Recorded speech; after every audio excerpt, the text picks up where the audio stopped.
The lunch pail is heavy in your hand, not because of what is inside it, 2 deviled ham sandwiches, a bruised apple, a thermos of coffee, gone lukewarm since morning, but because of what it means. It means you are going somewhere. It means there is somewhere to go. The smell of the factory follows you before you even reach the gate. Hot metal, machine oil, the faint sulphur of welding torches working through the night shift before yours. It is a smell you did not choose, and now cannot imagine living without.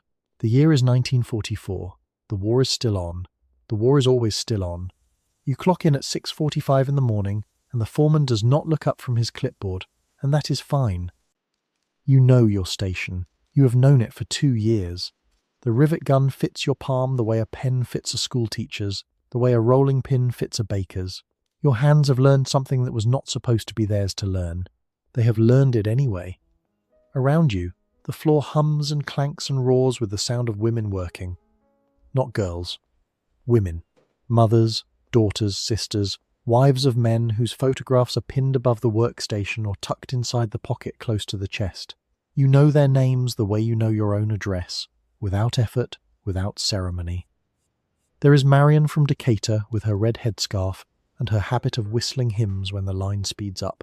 There is Dolores, who keeps peppermint candies in her apron and distributes them at 10 o'clock sharp as though it were a duty assigned to her by the factory itself. There is Vera, who came from a farm in Oklahoma and never once complained about the noise. Outside, the world is at war. Inside, you are building the machine that will end it. And you have not fully asked yourself because there has not been time, and because the question feels dangerous in some way, you cannot name what will happen to you when it does. If you enjoy stories like this one, slow, true, and told in the dark, consider subscribing. New stories arrive every week, and they are always waiting for you when you need them. There is a photograph that appears in nearly every American history textbook, printed after 1940. A woman in blue coveralls, a red polka dot headscarf tied neatly at the crown, her sleeve rolled to the bicep, her fist raised, her jaw set with the particular expression of someone who has decided that whatever comes next, she is equal to it. Rosie the Riveter. She became the symbol of an era, the image of a transformation so large and so rapid that the country did not quite know what to make of it while it was happening. Between 1940 and 1945, the female workforce in the United States grew by nearly 50%. Women poured into shipyards, aircraft plants, munitions factories, steel mills, and chemical refineries. They drove forklifts and read blueprints. They calibrated instruments and welded seams in hulls that would cross the Pacific. At the peak, in 1944, approximately 19 million American women held paid employment. Many of them had never worked outside the home before the war. Many of them had been explicitly told, in the years just before it, that working outside the home was something a decent woman did not do. The government needed them. The economy needed them. The war effort, in the most immediate and practical sense, could not have continued without them. And so the government did what governments do when they require something from a population that has been told it is unnecessary. It advertised. Posters went up. Radio spots ran.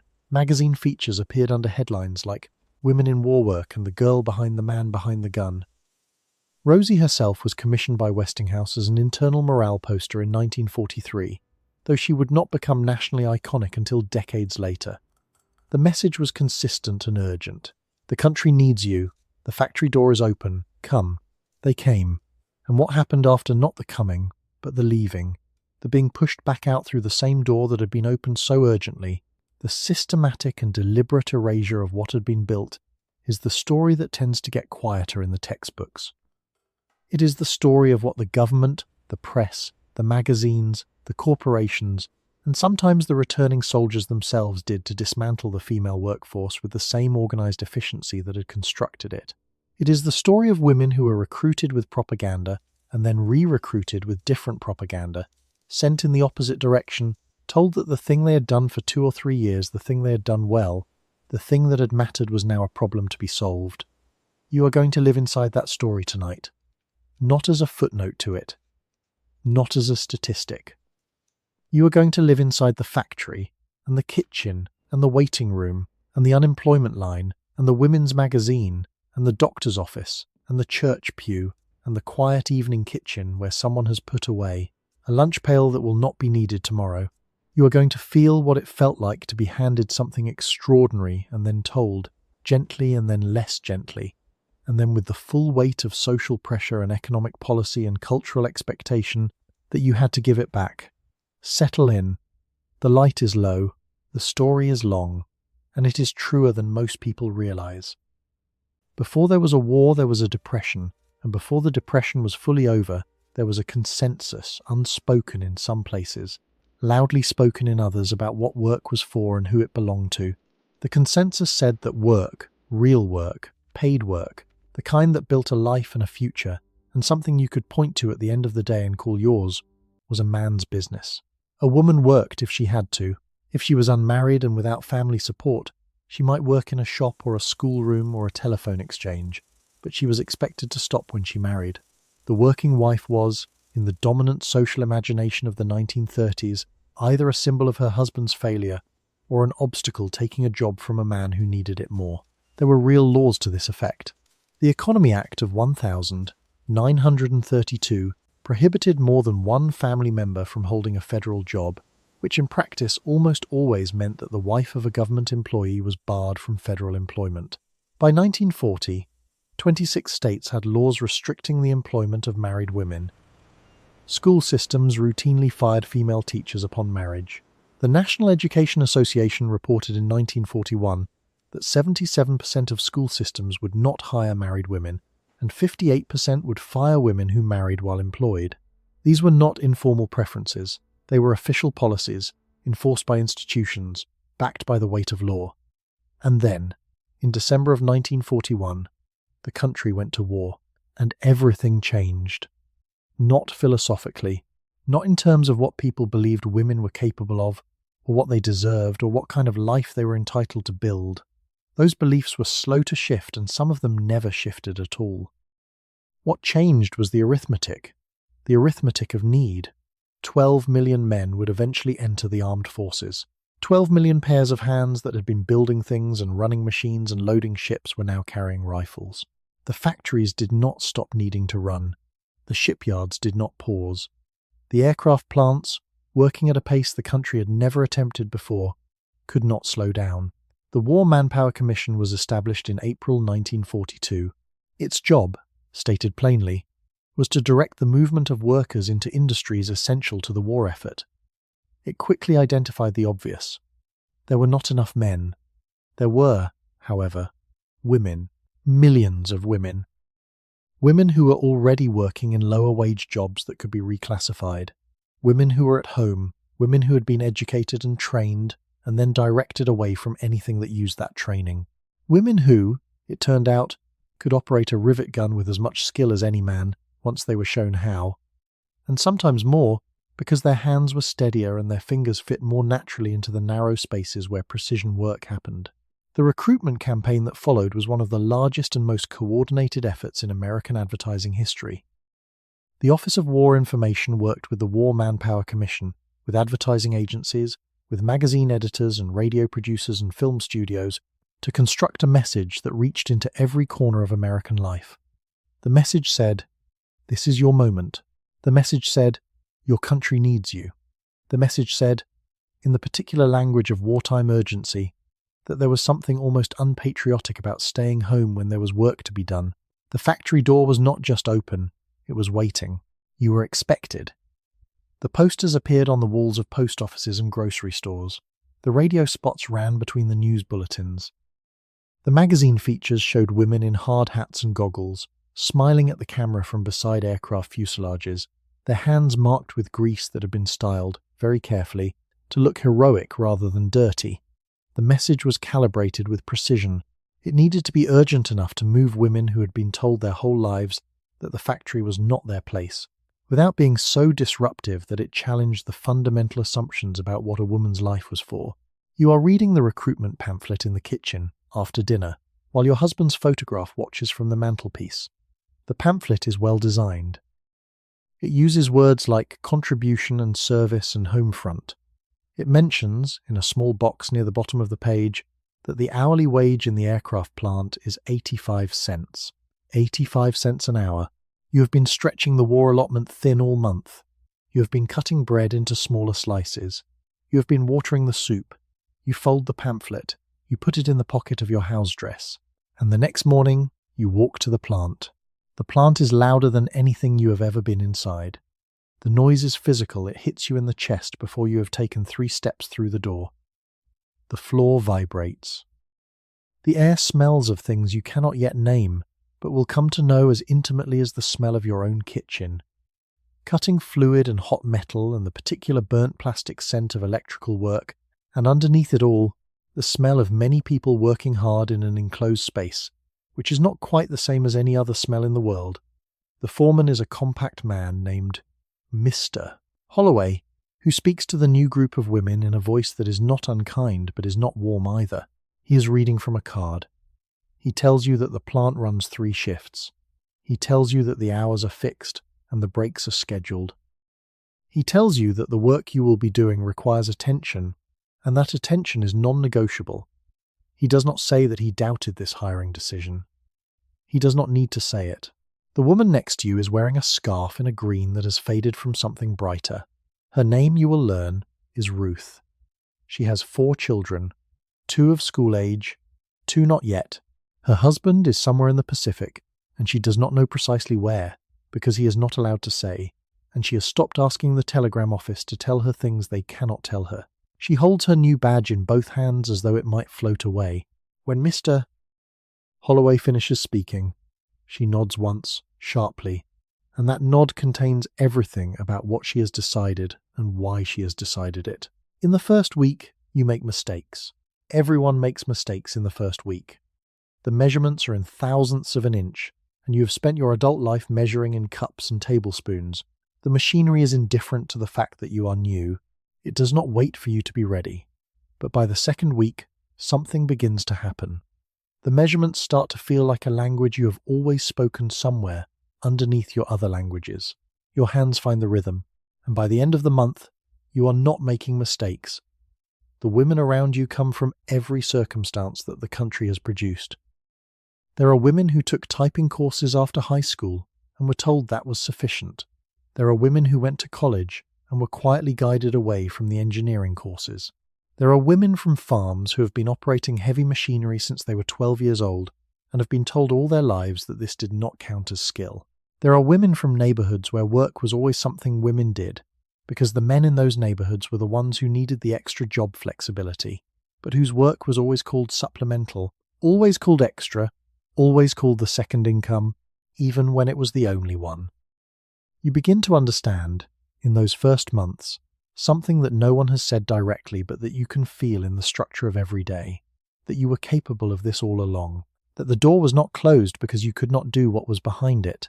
The door was closed because someone decided it should be closed, and the decision was passed along from generation to generation until it acquired the weight of nature, until it felt like something that had always been true and always would be. And now the door is open, and you are walking through it, and your country is calling what you do a service, calling it patriotism, calling it contribution.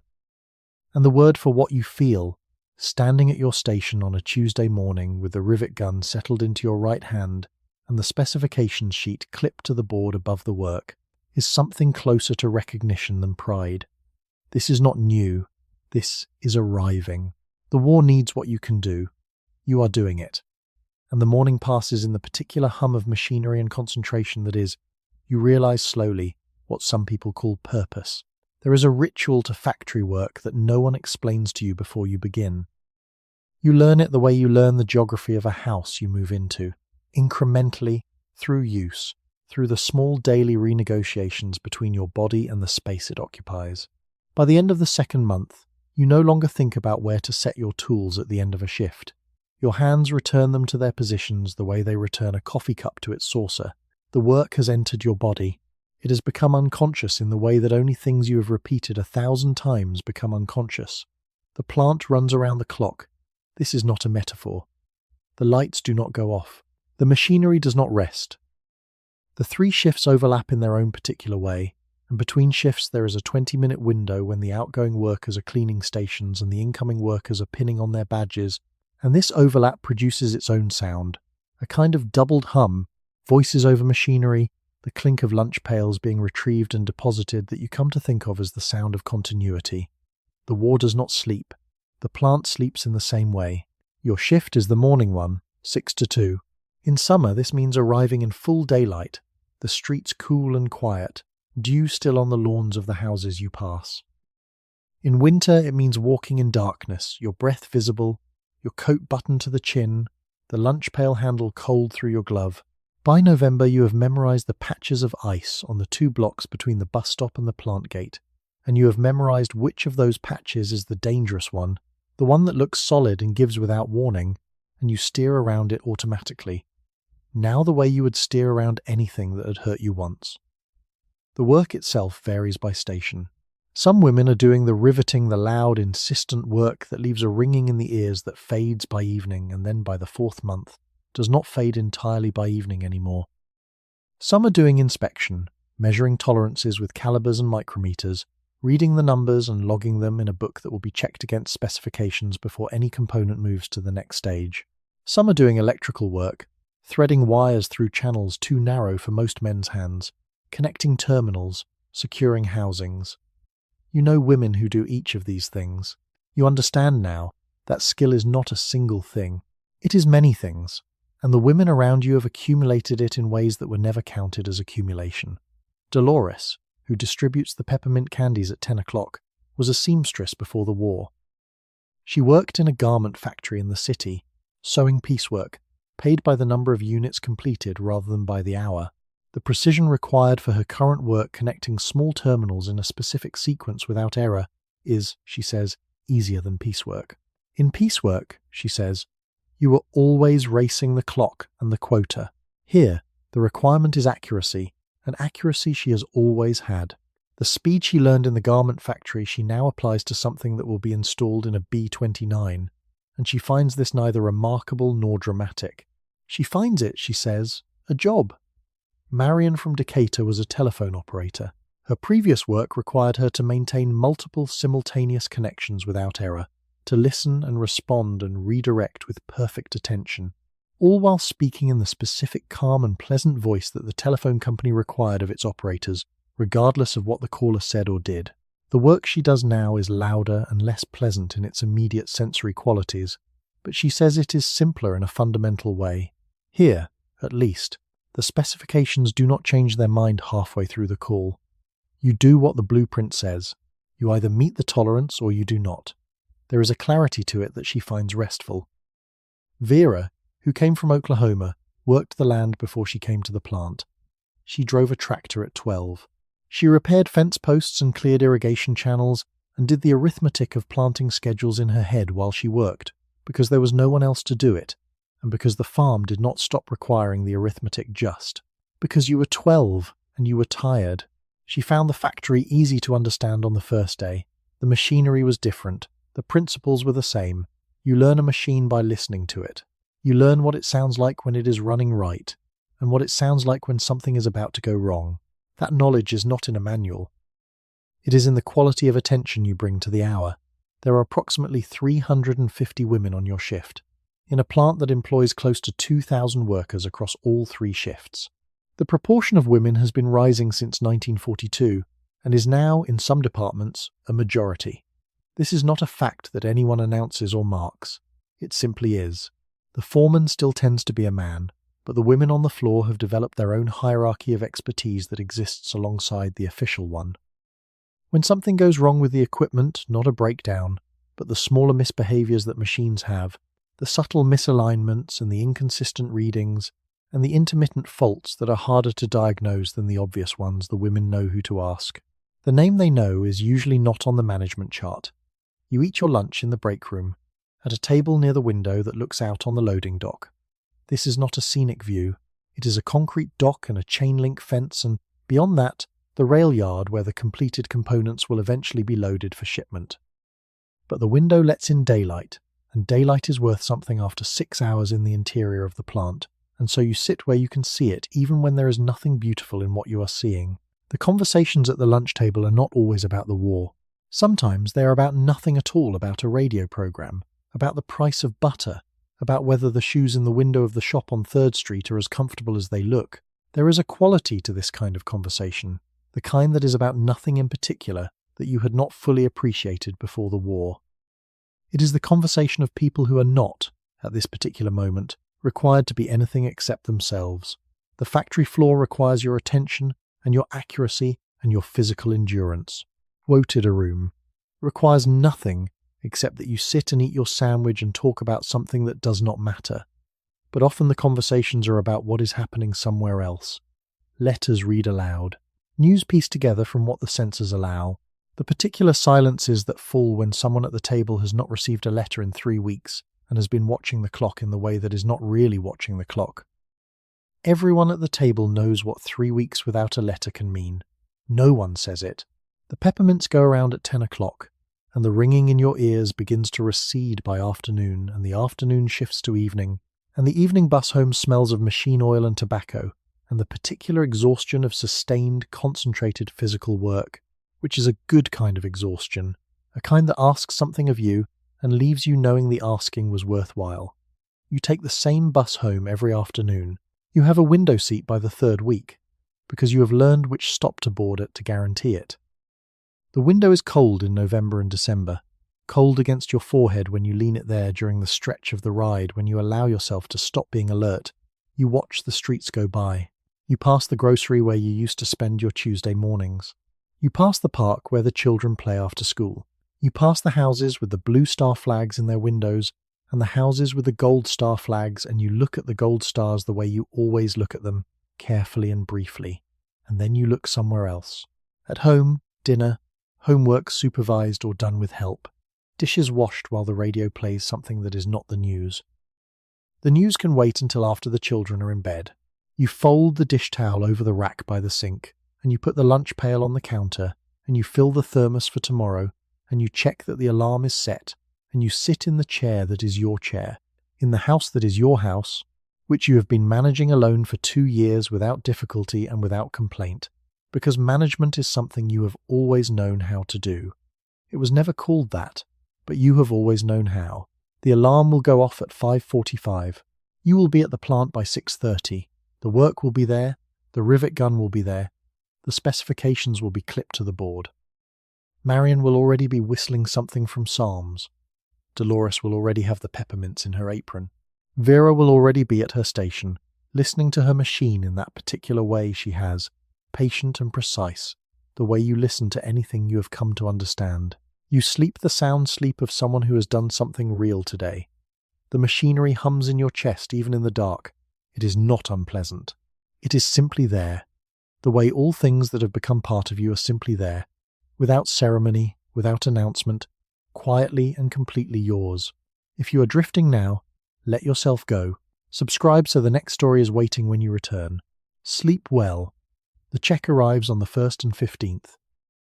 It is not a large amount by the measure of what men earn for the same work. This is not, yet, something the law has addressed, and it is not, truthfully, something that most of the men who set the wages have thought about with any particular urgency. But it is larger than what most of the women at the plant were earning before the war, and it is, crucially, a check made out to your name. You have a bank account now. You opened it in the 3rd month, at the bank on 5th, with a deposit of $43. The teller, a man of middle age with a comb mark still visible in his hair, asked if your husband had authorized the account, and you explained carefully that your husband was in the Pacific. The teller processed the paperwork without further comment. The question of wages runs underneath everything at the plant, like a low current you learn to notice after a while. The National War Labour Board issued a directive in November 1942 called General Order 16, which stated that employers could adjust wages to equalize pay between men and women doing the same work, without this counting as a prohibited wage increase under the wage stabilization rules, could adjust. Not must.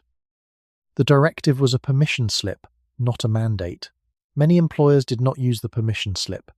At your plant, the official policy is that women doing the same jobs as men are paid the same rate. This is what the notice on the board in the break room says. In practice, the thing that is slippery about the policy is the definition of same. A woman doing riveting is doing riveting, but the classifications have a tendency to shift. A job that was grade 7 when men held it might be reclassified as grade 5 when women take it over, with a correspondingly different wage, on the grounds that the work has been simplified or subdivided, or that the requirements have changed. Whether the work has in fact changed is a question that tends to produce different answers depending on who you ask. There is a woman named Helen Kowalczyk in Department C who has become, in the absence of any official appointment, the person who understands the wage structures. Helen has a way of looking at numbers, not calculating them exactly, but seeing them the way a doctor looks at an X-ray, reading what is inside that makes her the first person that anyone consults when something in their paycheck does not seem right. She keeps a small notebook in which she has written down the grade classifications, and the rates for each grade, and the dates on which any changes to either were made, and she compares her notebook to the official board on a regular basis and marks the discrepancies in red pencil. Helen has found, by the end of 1,943, 17 discrepancies. She has submitted formal inquiries about 12 of them. 3 have been resolved in the worker's favour. 4 are still pending. 5 were resolved with explanations that Helen describes, when she is being careful, as inadequate, and when she is being less careful, as an insult to the intelligence of anyone who can read a grade chart. The union situation varies. Some plants have strong union contracts that protect wage parity. Others have weaker structures or are non-union entirely. Where unions exist, the relationship between the women workers and the male union leadership is complicated in ways that do not always surface in official minutes. The Congress of Industrial Organizations has been more consistently supportive of women's wage equality than the American Federation of Labor, though even within the CIO there is a range of enthusiasm. Some local leaders understand clearly that a 2-tier wage structure undermines every worker's position. Others see the women as temporary, as wartime accommodations, and negotiate for them with the same energy they would bring to negotiating for a category of worker they expect to be gone in a year or two. What the paycheck does, whatever its amount, is change the arithmetic of your life in ways that extend beyond the amount itself. You can buy the good cuts of meat when they are available rather than the stew bones. You can replace the children's shoes when they wear out rather than having the cobbler patch them for another season. Small dignities accumulate. You notice you are less anxious in the grocery store. You notice you are less careful about turning off lights in rooms you have left, which is not extravagance, but is the small relaxation of a pressure that was always there. You notice also that there are things you do not have to ask for. This is the change that is hardest to explain to anyone who has not experienced it, and that you find yourself returning to in quiet moments. Before the job, there were things that required negotiation, not hostile negotiation, not the negotiation of a bad marriage, but the ordinary negotiation of a household in which one person holds the income and the other holds the management of the income, and these two things are not quite the same.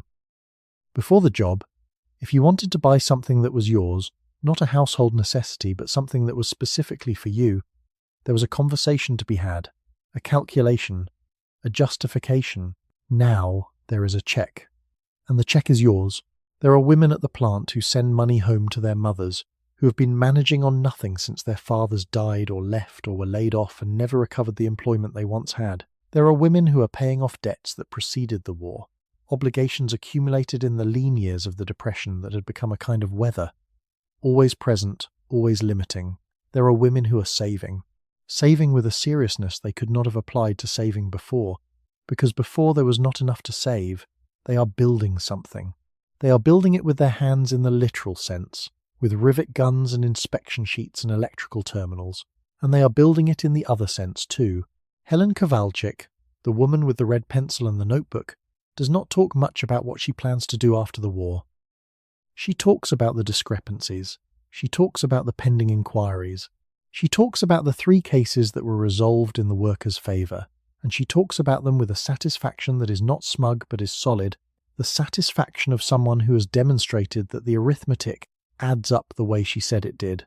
She plans, she mentions once, to study accounting. The GI Bill, she notes, does not cover women.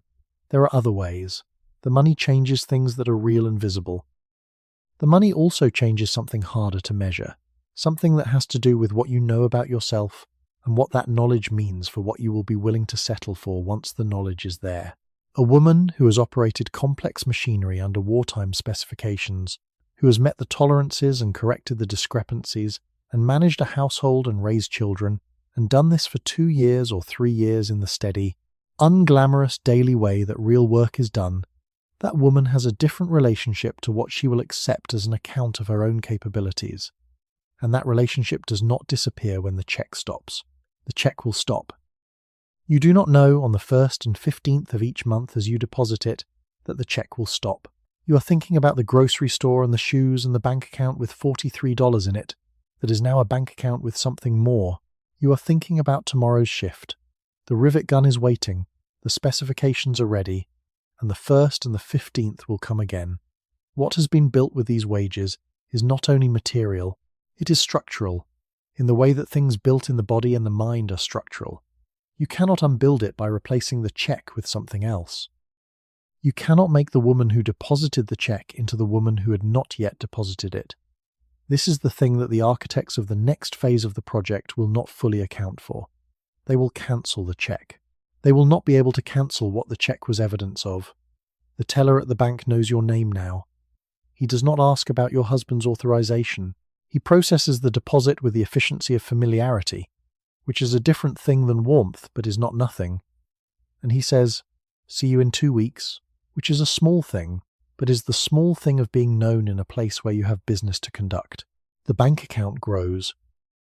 The notebook fills with red pencil marks, and somewhere in the Pacific, a letter is being written by someone who does not yet know how much you have changed, or perhaps does not know that change is what has happened, or perhaps knows and is thinking about it in the way you sometimes think about things that you cannot yet hold the whole shape of. The 1st and the 15th come around. You deposit the check. You walk home in the afternoon light, the same streets, the same patches of ice in winter, the same windows with the stars in them. And the number in the bank account is a number you made. That is the fact of it. You made it with your hands and your attention and your daily endurance, and it is yours, and you know what it means in a way that no one can explain to you from outside and no one can take away from inside. The magazines were always there. They were there before the war, telling women how to be wives and mothers and hostesses. They were there during the war, telling women how to be workers and patriots and still, somehow, simultaneously wives and mothers and hostesses, because the war had not suspended the expectation, only added to it. The magazines arrived in the mailbox on Tuesday, and you read them in the 10 minutes before bed or on the Sunday that was supposed to be a rest and was, in fact, a different kind of work. Ladies' Home Journal, Good Housekeeping, McCall's, Woman's Home Companion. These were not small publications. They were the largest circulation magazines in the country. Their editors understood, with the precision of people whose livelihood depended on understanding it, what their readers wanted to be told about themselves. And in 1942 and 1943, what their readers wanted, or what the magazines decided their readers wanted, was a picture of wartime work that was ennobling without being destabilizing, useful without being threatening, patriotic without requiring anyone to rethink anything fundamental. The photographs in the wartime issues show women in factory gear who are beautiful, not the ordinary beauty of people who are good at their work and comfortable in their bodies, but the styled and arranged beauty of women who have been posed by photographers who know what editors want and what readers respond to. The overalls are clean. The hair that escapes from beneath the scarf does so in an aesthetically pleasing way. The expressions are determined but not fierce, competent but not cold, patriotic but femininely so, which is a distinction the magazines of this era maintain with considerable care. The features accompanying the photographs are carefully constructed in the same way. They make clear that the women working in factories are not doing so because they want careers or independence, or any of the things that the word career, when applied to women, is associated with ambition, selfishness, the abandonment of proper femininity. They are doing it because their husbands are away and their country needs them, and they are brave enough to make this temporary sacrifice. Temporary is a word that appears often. The magazines are certain about the temporary nature of the arrangement. They have been certain about it from the beginning.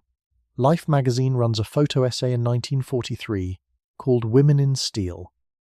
The photographs are extraordinary, the kind of industrial photography that is also quietly a kind of portraiture. Women against the towering geometry of the mill, the scale of the machinery making their figures look both small and, by contrast, heroic. The text accompanying the photographs is careful to note that these women are filling in while their men are fighting, and that when the men come back, The women will happily return to the lives they have temporarily left. There is no woman in the photo essay who says this. There is no woman who is quoted on the subject at all. The certainty about what they will happily do comes from somewhere else. Norman Rockwell's Rosie the Riveter appeared on the cover of the Saturday Evening Post on the 29th of May, 1943. It is a different image from the poster most people now call by that name. This Rosie is large, powerful, her riveting gun resting in her lap, her foot crushing a copy of Mein Kampf. She is eating a sandwich during her break. Her forearms are enormous. She is not conventionally beautiful in the way of the magazine photographs. She is something else, capable, complete, entirely uninterested in whether you find her feminine or not. The post sells out. Rockwell receives more mail about this cover than about almost any other in his career.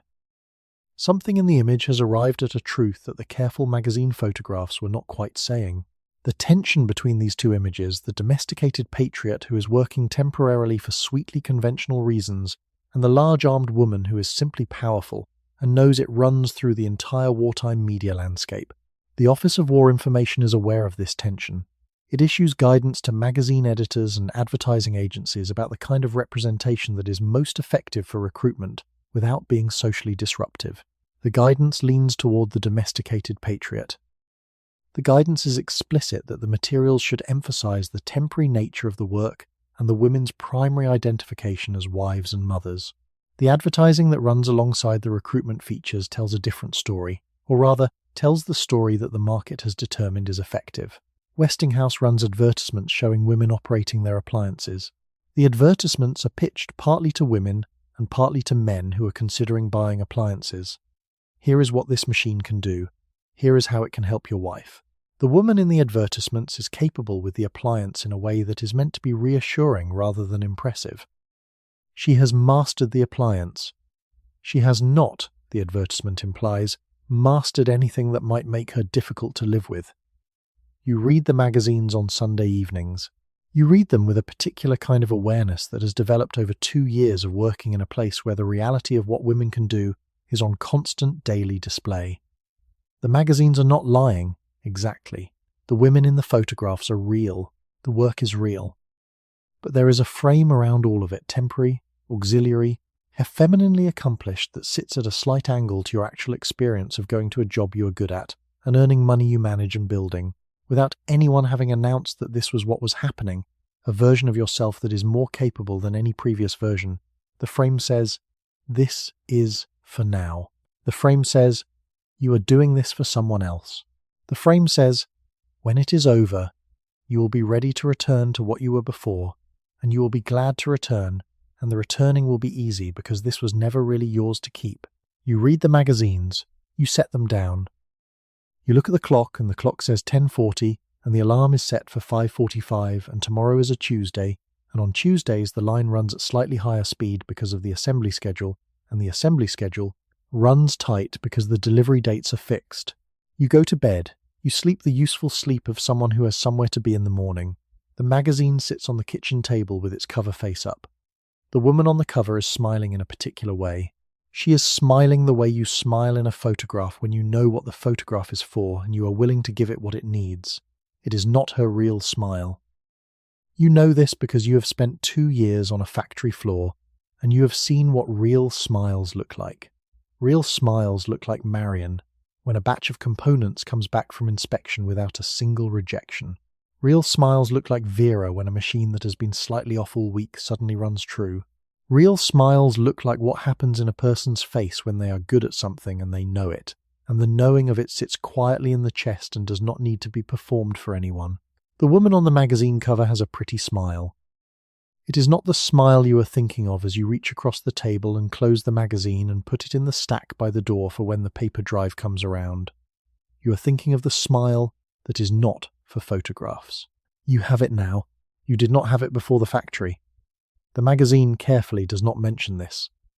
It does not mention it because it does not fit in the frame. And the frame, as you will come to understand in the months ahead, is not incidental. The frame is the whole point. The frame is what you are about to be asked to step back inside.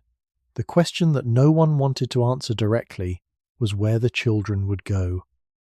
The recruitment campaign had been thorough about the patriotism and the wages, and the importance of the contribution. It had been considerably less thorough about the children. You had children. Most of the women at the plant had children, or elderly parents requiring care, or both. The factory did not pause for school hours. The school did not extend into factory hours.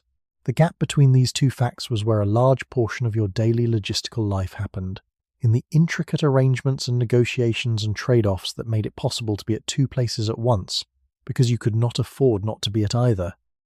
Before the war, the absence of childcare was not considered a social problem in the way that a shortage of copper or a rationing of meat was a social problem. It was considered a private arrangement, the responsibility of individual families, primarily the responsibility of individual mothers, and if the arrangement was difficult or impossible, this was understood as a factor that would naturally keep women from taking on obligations outside the home, rather than as a gap in social infrastructure that might be addressed publicly. The logic was circular. Women could not work outside the home without childcare. Childcare was not provided because women stayed home. Women stayed home because childcare was not available. The war broke the circle in the most pragmatic possible way. Women were needed in the factories. Women had children. Something had to happen to the children during the hours when their mothers were at the factory. The question moved, for the first time, into the realm of public policy. The Lanham Act of 1940 had been a general funding mechanism for communities affected by defense industry growth. Money for roads, schools, utilities in areas where the sudden influx of defense workers had overwhelmed existing infrastructure. In 1942, the Federal Works Agency began interpreting the Lanham Act to include funding for childcare centers serving defense workers. This was not done with enthusiasm. There was significant political resistance to the federal government funding childcare, which carried, for many politicians, the implication of undermining the family, endorsing maternal employment, and potentially displacing the domestic arrangements that were widely understood to be the proper structure of American life. The resistance was overcome, not by ideological argument, but by the numbers.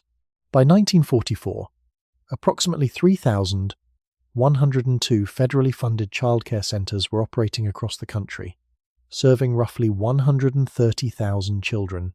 These numbers sound substantial and are, in some ways, the most substantial public childcare program in American history up to that point. They're also, when you compare them to the number of women working in defense industries and the number of children those women had, clearly insufficient. There were not enough centers. There were not enough spaces.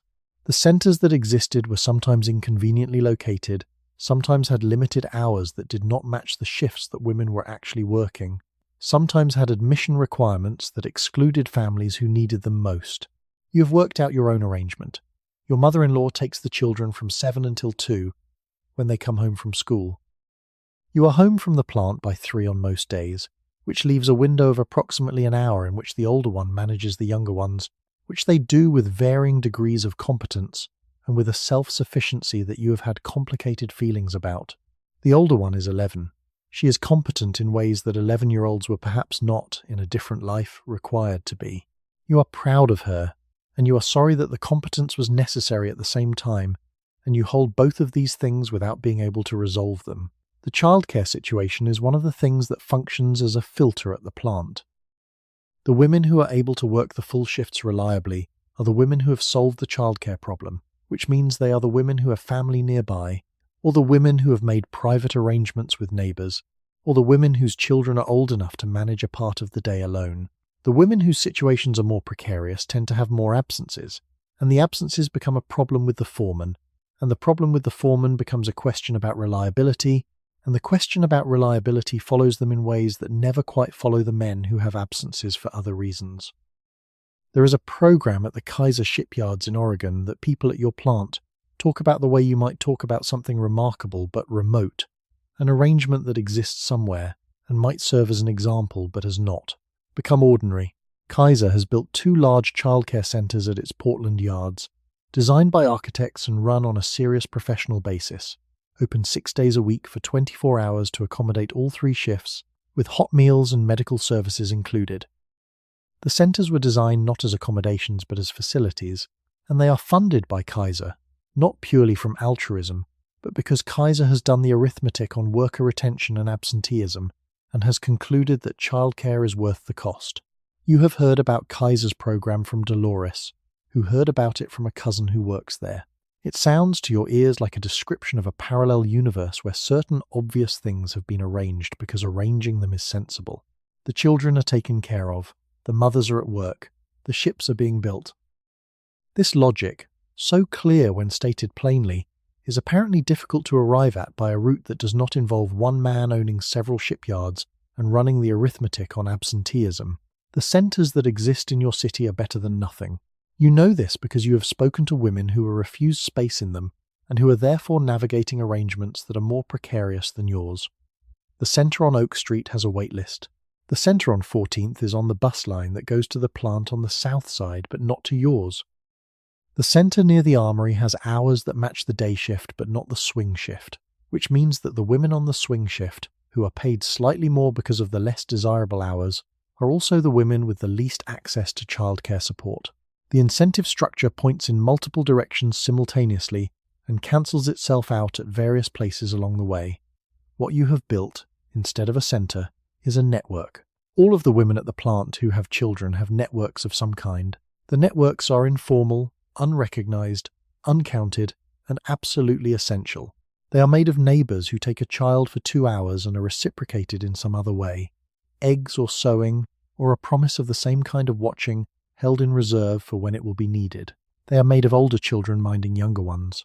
They are made of grandmothers and aunts and the woman down the street whose husband also left and who has established a kind of mutual household without anyone ever naming it that. When the labour researchers come to interview women workers about their wartime experience, one of the things that does not make it into most of the reports is this network. The network does not have a name. It cannot be surveyed efficiently. Its components are individual and specific, and vary from neighbourhood to neighbourhood and week to week. But the network is what makes it possible for 30% more women to be in the paid workforce than were there before. The factories and the childcare centres get the credit in the official accounts. The network is what's underneath. You think about this sometimes on the bus home, watching the streets go by.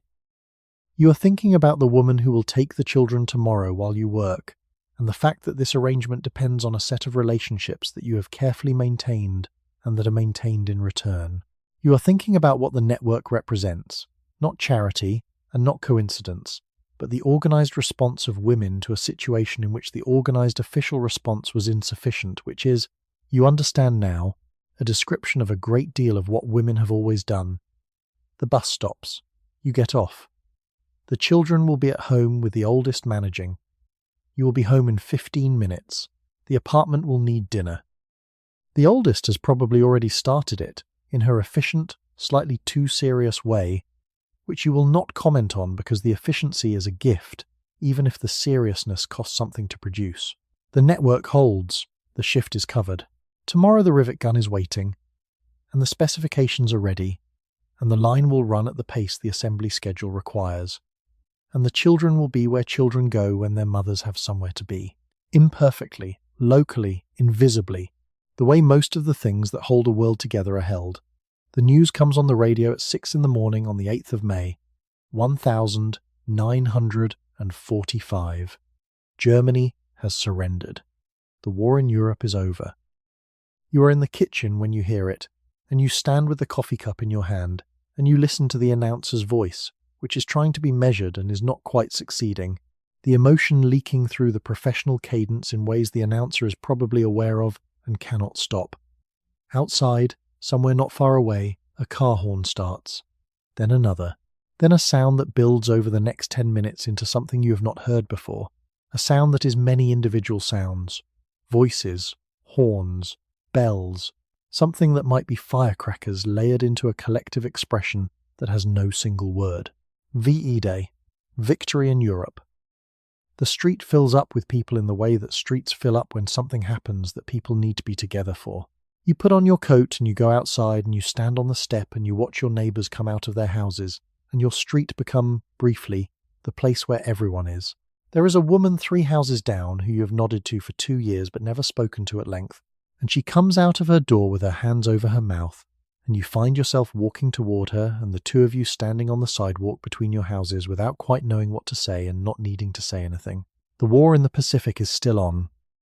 Japan has not surrendered. The men are still away, some of them now will be redeployed, moved from one theatre to another, and the knowledge of this sits underneath the celebration. Like the knowledge of anything that is not finished, underneath anything that is presented as done. You celebrate. You go to the block party that materializes in the afternoon without anyone having officially organized it, the folding tables appearing on the sidewalk with whatever can be produced from the reduced larders of wartime, the children running between the tables, the noise continuing into the evening. But at the plant on Monday morning there is something else, a different quality in the air. Something slightly tighter in the way people hold their bodies when the foreman comes through. There is a notice posted in the break room that says nothing specific but says everything through its existence. A notice about the production schedule being under review, about adjustments being made, about the company looking forward to the continued cooperation of all its employees during the transition period ahead. The transition period. You read it twice. The language is the careful language of institutions that are about to do something that they know is difficult and want to make difficult to argue with. The transition period. As though there were a thing being transitioned into that was different from the thing being transitioned away from. As though what was coming was simply the next stage of something ongoing rather than the reversal of something that had been built. There is a conversation in the break room that does not happen directly. No one says what they are thinking directly, which is that the end of the war in Europe is also the beginning of the end of what they have been doing for 3 years. Instead, people talk about the VE Day parties and the block parties and what their neighbours did. They talk about whether their husbands will be reassigned to the Pacific before coming home. They talk about what they will make for the welcome home dinner when the time comes. And underneath all of this, very close to the surface but not yet surfaced, is the thing that is understood without being said. Marion whistles something during this break that is not quite a hymn. Dolores does not bring the peppermints. She has them in her apron, you notice, but she does not take them out, and no one mentions this, which means everyone has noticed it. The line runs. The shift passes. The components go into the bins, and the bins go down the line, and the line ends somewhere in an aircraft that will be shipped to a theatre that is still at war. The work is the same. The work is the same today as it was last Monday. But the notice is on the board. The transition period is beginning, and the particular quality of certainty that you have carried for 3 years, the certainty that the work is necessary, that you are needed, that your presence here is not temporary in the way that all presences are temporary, but temporary in the way that was supposed to feel temporary, a kind of borrowing that everyone understood would be returned, that certainty is beginning to acquire an edge that is new. Helen Kowalczyk comes back from her lunch break with a copy of the newspaper that she has been reading on the bus. She puts it on the break room table with the headline face up for a moment before she folds it away. The headline says something about the return to normalcy, about the plans for the return to a peacetime economy, about the policies being developed to ease the transition for returning veterans. She does not say anything about it. She puts it in her bag. She goes back to her station. The return to a peacetime economy. You think about this phrase on the bus home. The peacetime economy, as though the economy you have been participating in for 3 years was somehow outside of peace, outside of reality, a bracketed exception that was always understood to be exceptional. You have been earning money in an exception. You have been skilled in an exception. You have been, in the exception, more than you were in the ordinary time before it. The children are home when you arrive. The older one has made soup. The soup is good. You eat together at the table and the radio is on, still carrying the sound of celebration, the world still processing the enormous fact of what has happened in Europe. Your daughter tells you something about her day at school. Your son is learning to multiply fractions and finds this difficult and does not see why he needs to learn it. You tell him why. You tell him in the specific terms of why precision matters, because precision is what you know, and the lesson lands differently when it comes from someone who uses it every day. After dinner, in the quiet of the kitchen while the children do their homework, you sit with a cup of tea that has gone slightly cold and you think about the notice on the break room board. The transition period. You think about it without being able to think around it to what comes next, because the shape of what comes next has not yet made itself clear. It is approaching. You can feel it approaching the way. You can feel a change in the weather before the sky shows it, in the quality of the air and the light, and the particular tension in the afternoon that means something is building. What you do not know yet, what no one has said directly, though the language of the notice on the board is saying it in the way that institutional language says difficult things, through indirection and euphemism, is that the transition period has already been planned. Not by the factory exactly, and not by the government exactly, but by something that includes both of them, and that also includes the magazines and the advertisers and the labour economists and the veterans organisations, and the cultural assumption that underlies all of them. The assumption that what women did during the war was temporary, that they understood it to be temporary, and that they will be willing or will be made willing to accept the ending of it. The assumption is already being mobilised into policy. You do not know the policies yet. You will know them soon. The transition period is arriving. The sky is beginning to show what the air has been saying. The tea is cold. The kitchen is quiet.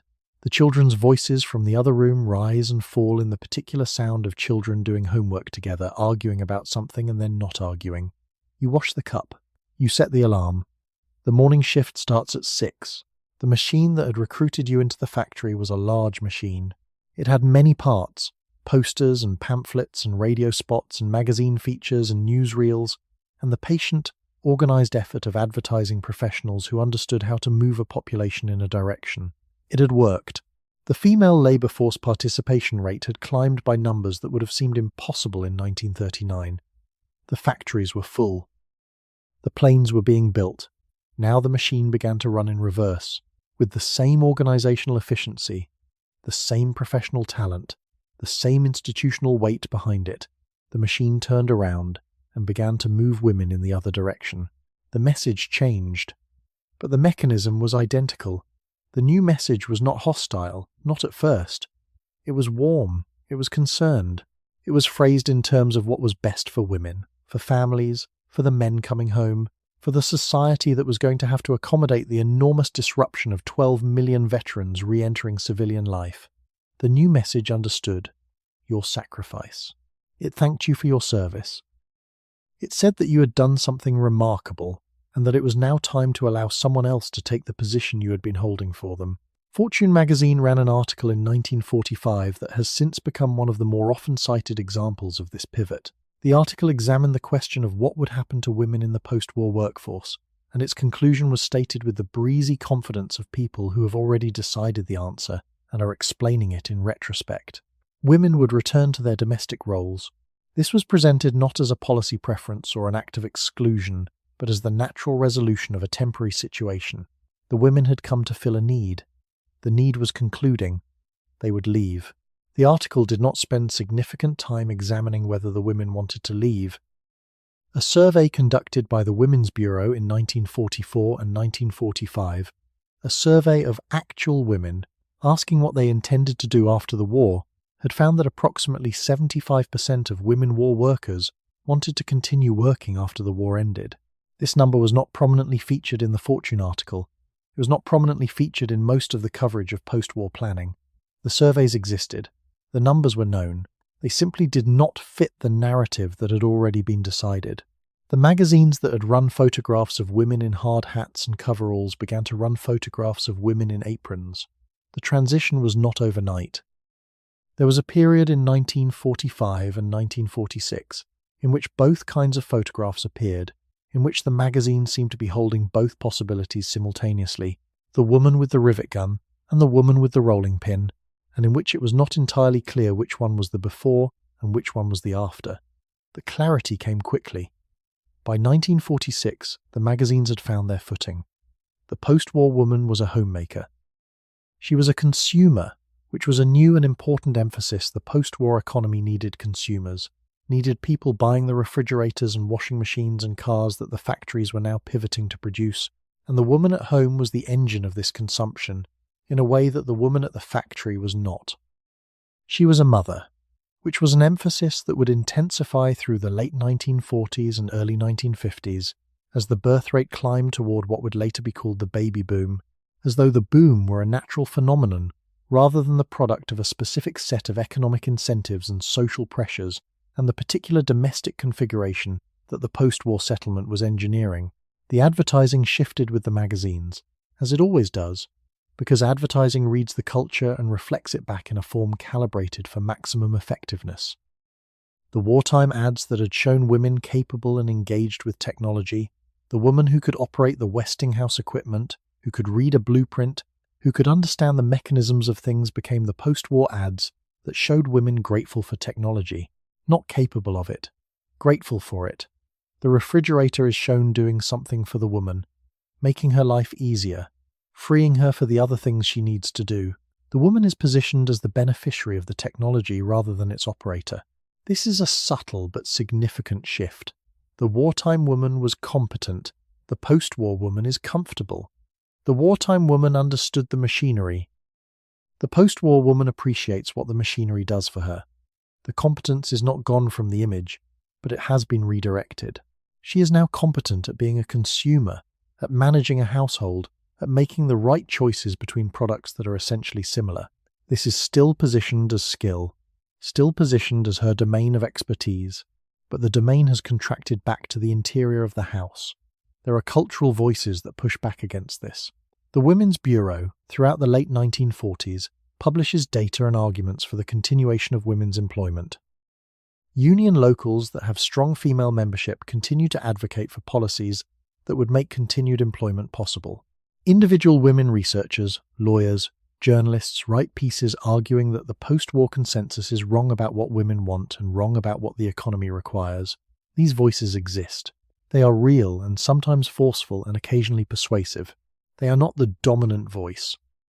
The dominant voice is the one in the magazines and on the radio, and in the editorial pages of newspapers and in the sermons in churches and in the advice columns that are read every week by millions of women who are being told, patiently and warmly and with great apparent concern for their well-being, that what they should want, what they do want, if they will only examine themselves honestly, is a return to the home. You are reading the magazines in the evenings. You have noticed the shift. You have noticed the photographs changing, the language shifting. You have noticed the advertisements, which used to address you as someone who did things and now address you as someone to whom things are done for. You notice these shifts the way you notice changes in the plant floor before an official announcement earlier than the announcement, in the small signals, because you have learned to pay attention. The machine is running. You did not choose for it to run. You did not have a vote on what the machine would say or in which direction it would point. You are one of 19 million women who were recruited in one direction and are being recruited in the other, by the same institutional apparatus, by the same combination of government and media and cultural authority, speaking with the same certainty it had when it told you to come. The certainty does not make the message true, but it does make it loud. And loud, when sustained long enough and from enough directions simultaneously, begins to function as a kind of weather, something you live inside of, rather than something you observe from outside. You can know it is constructed and still feel its pressure. You can understand the mechanism and still feel it working on you. This is the specific quality of well-executed propaganda. It does not need you to agree with it. It only needs you to breathe it. You fold the magazine. You put it in the stack. The alarm is set. The factory is still running. You are still employed, for now, and the shift starts at 6, and the machine will be there, and your hands still know what they are doing. Tomorrow is still tomorrow, but the machine has reversed direction, and the direction it is now pointing is the direction of your kitchen, and the voice that is accompanying it is warm and certain and concerned for your well-being, and it does not intend to stop. He comes home on a Thursday in October. You know the train is arriving at 2 in the afternoon. You have taken the day off from the plant. The foreman has allowed this, without particular warmth, but without refusal either, and you are standing on the platform with the children and your mother-in-law and 300 other people who are also waiting for someone, and the sound of the train arriving is a sound you will remember for the rest of your life, the mechanical fact of the wheels on the rails, meaning that the gap between the last letter and this moment is closing. The reunion is not what it looked like in the movies you have seen in the past 3 years.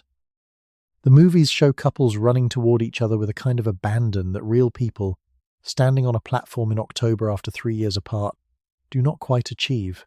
What you achieve is something different and, in its own way, more. You see him before he sees you.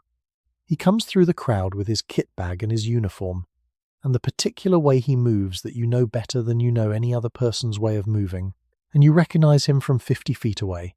And there is a moment, 3 seconds, 4 seconds in which you are watching him look for you, and have not yet been seen. And then you are seen. The days after his return are a specific kind of recalibration that no one's parents or grandparents quite prepared you for, because nothing in the experience of previous generations maps exactly onto this. You have been running the household for 3 years. The decisions about how it runs, how the money is allocated, how the children's schedules work, which neighbour you share childcare with and which ones you avoid, where the important papers are kept, and what system has evolved for finding them, all of these decisions have been yours. And you have made them with a competence that is not visible to anyone outside the household because it has never been required to be visible. It is simply what has happened. He has been in places that changed him in ways he is not ready to talk about, and may not be ready to talk about, for a long time. He has a way of sitting with his back to the wall now, which he did not have before. He wakes sometimes in the night, which is something you knew might happen and had prepared for without being entirely sure what preparation for this thing looks like in practice. He is not the same person who left. You are not the same person he left. This is not a tragedy. It is what happened, but it requires the same kind of attention and patience that any real thing requires, and it requires it on top of everything else. The question of the job arises within the first 2 weeks. It arises gently at first, the way questions arise gently when both people know that the answer matters more than the gentleness suggests. He is going to need to find work. The GI Bill is there. The Servicemen's Readjustment Act of 1944 is the most generous piece of legislation for veterans the country has ever produced, providing education benefits and low-interest loans and unemployment insurance for a year while veterans find their footing. You know about the GI Bill. You have been reading about it since it passed. But the GI Bill is not immediate income, and the household has been running on your income for 3 years, and the household expenses did not reduce themselves in anticipation of his return. The plant has his job back. This is a federal requirement. Returning veterans are legally entitled to their former jobs, or to jobs of equivalent status and pay, under the Selective Training and Service Act of 1940. This requirement is not controversial. No one argues with it. The men who went to war should have their jobs when they come back. This is understood. What is less clearly formulated in law and less discussed in polite conversation is what this means for the women who took those jobs while the men were away. The law is clear about the veteran's right. It is not clear about what happens to the woman currently doing the job that the veteran is returning to. What happens to her, in most cases, is that she leaves. The process varies by industry and by plant. At some plants, women are simply laid off when returning veterans arrive, without being offered equivalent positions elsewhere. At others, the company makes an effort to retain women in different positions, often positions with lower pay or lower skill classification than the work they have been doing. At others still, the pressure comes not through direct policy but through the accumulation of smaller signals, reduced hours, less favourable assignments, the quiet understanding that seniority calculations are being made in ways that disadvantage women workers, even when their formal seniority is longer than that of returning veterans. You are not in the direct line of this particular pressure, because your husband has not come back to take your job. He was not in your plant before the war. He was in an unrelated industry, but you are watching it happen around you. Marion's brother-in-law has returned to a position in Department A that has been held by a woman for 2.5 years. The woman from Department A, whose name you know and whose inspection work was regarded by everyone who evaluated it as exceptional, is now in the materials storage area at a wage that is significantly lower. She accepted this without saying much about it. There was not much to say. The Veterans Preference Act extended beyond the factory floor. Federal employment gave veterans preference in hiring and in layoffs. The federal workforce, which had grown enormously during the war and employed large numbers of women, began systematically to prioritize veterans. The women who had held federal positions for 3 or 4 years found themselves at the back of a queue that had not existed before their positions were reclassified. This was legal. This was policy. This was, in the dominant cultural framing of the moment, right. Your husband finds a job by November, not in the field he worked in before the war, which has changed while he was away, but in an adjacent field, and it pays adequately, and is something he can do while his body and his mind catch up to being home. He does not talk about it much. He goes to the job, and he comes home, and he is still figuring out the geography of this life that has continued without him, and that now needs to accommodate his presence again, which it does. imperfectly and then better, the way all real accommodations work. And the question of your job is there. It is there in the evenings when you come home from the plant, and he is already home. It is there in the way the household now has 2 adults in it again, 2 incomes, 2 schedules to coordinate. It is there when he mentions, not unkindly, that the neighbour has her husband home now, and she has gone back to being home during the day, and the neighbour's children are doing well, and there is something in the way he mentions this that is not an instruction, but is not nothing. You have not yet made any decision. The plant is still running. Your shift still starts at 6. Your station is still there. The rivet gun still fitted to your hand the way it has been fitted for 3 years. You come home at 2:30, and he is there, or he is not yet there if his shift runs later, and the children are home from school, and dinner is managed between the 2 of you in the new arrangement that is still finding its shape. But the conversation is coming. The conversations are always coming, in a culture that has decided what they will conclude. What is your plan? What is your intention? When are you thinking of stopping? The questions are gentle. The questions are asked by people who care about you, by people whose concern is real. The questions assume an answer. The answer has been advertised. The answer has been promoted with the same professional thoroughness as the answer that asked you to come in the first place. And the answer is, when the time is right, you will go home. You are not ready to go home. The plant is still there. The work is still yours for now. And you are sitting with the question in the kitchen of your house, with the coffee that has gone lukewarm since morning, and the lunch pail on the counter, and the alarm set for tomorrow, listening to the particular silence of a house where someone has come home after a long absence and is still learning how to make the kind of quiet that is peace rather than the kind that is only waiting. Tomorrow is still a shift. You know what tomorrow is? You are going to it. If you are still with the story, good. If you are drifting, let yourself. Subscribe so the next one is waiting when you wake. These stories are here whenever you need them. The notice appears on the board in the break room on a Wednesday. It is not addressed to you by name. It is addressed to a category of worker, which is both more and less specific than a name. It says that due to the adjustment of production schedules in line with the conclusion of wartime contracts, the plant will be reducing workforce across several departments. It says that the reductions will be made according to seniority. It says that affected workers will receive 2 weeks' notice. It is signed by the plant manager in a signature that is neat but hurried. You read it twice. Then you read it a 3rd time, which is not because you misunderstood it on the first 2 readings, but because reading it again is something to do while the fact of it settles. Dolores reads it over your shoulder. She does not say anything. She puts her hand on your arm for a moment, and then goes back to her station. The seniority calculation is where the difficulty is most visible and most often disputed. Seniority, in the straightforward definition, means length of service. You have been at this plant for 3 years. Your seniority should be longer than someone who has been here for 1 year.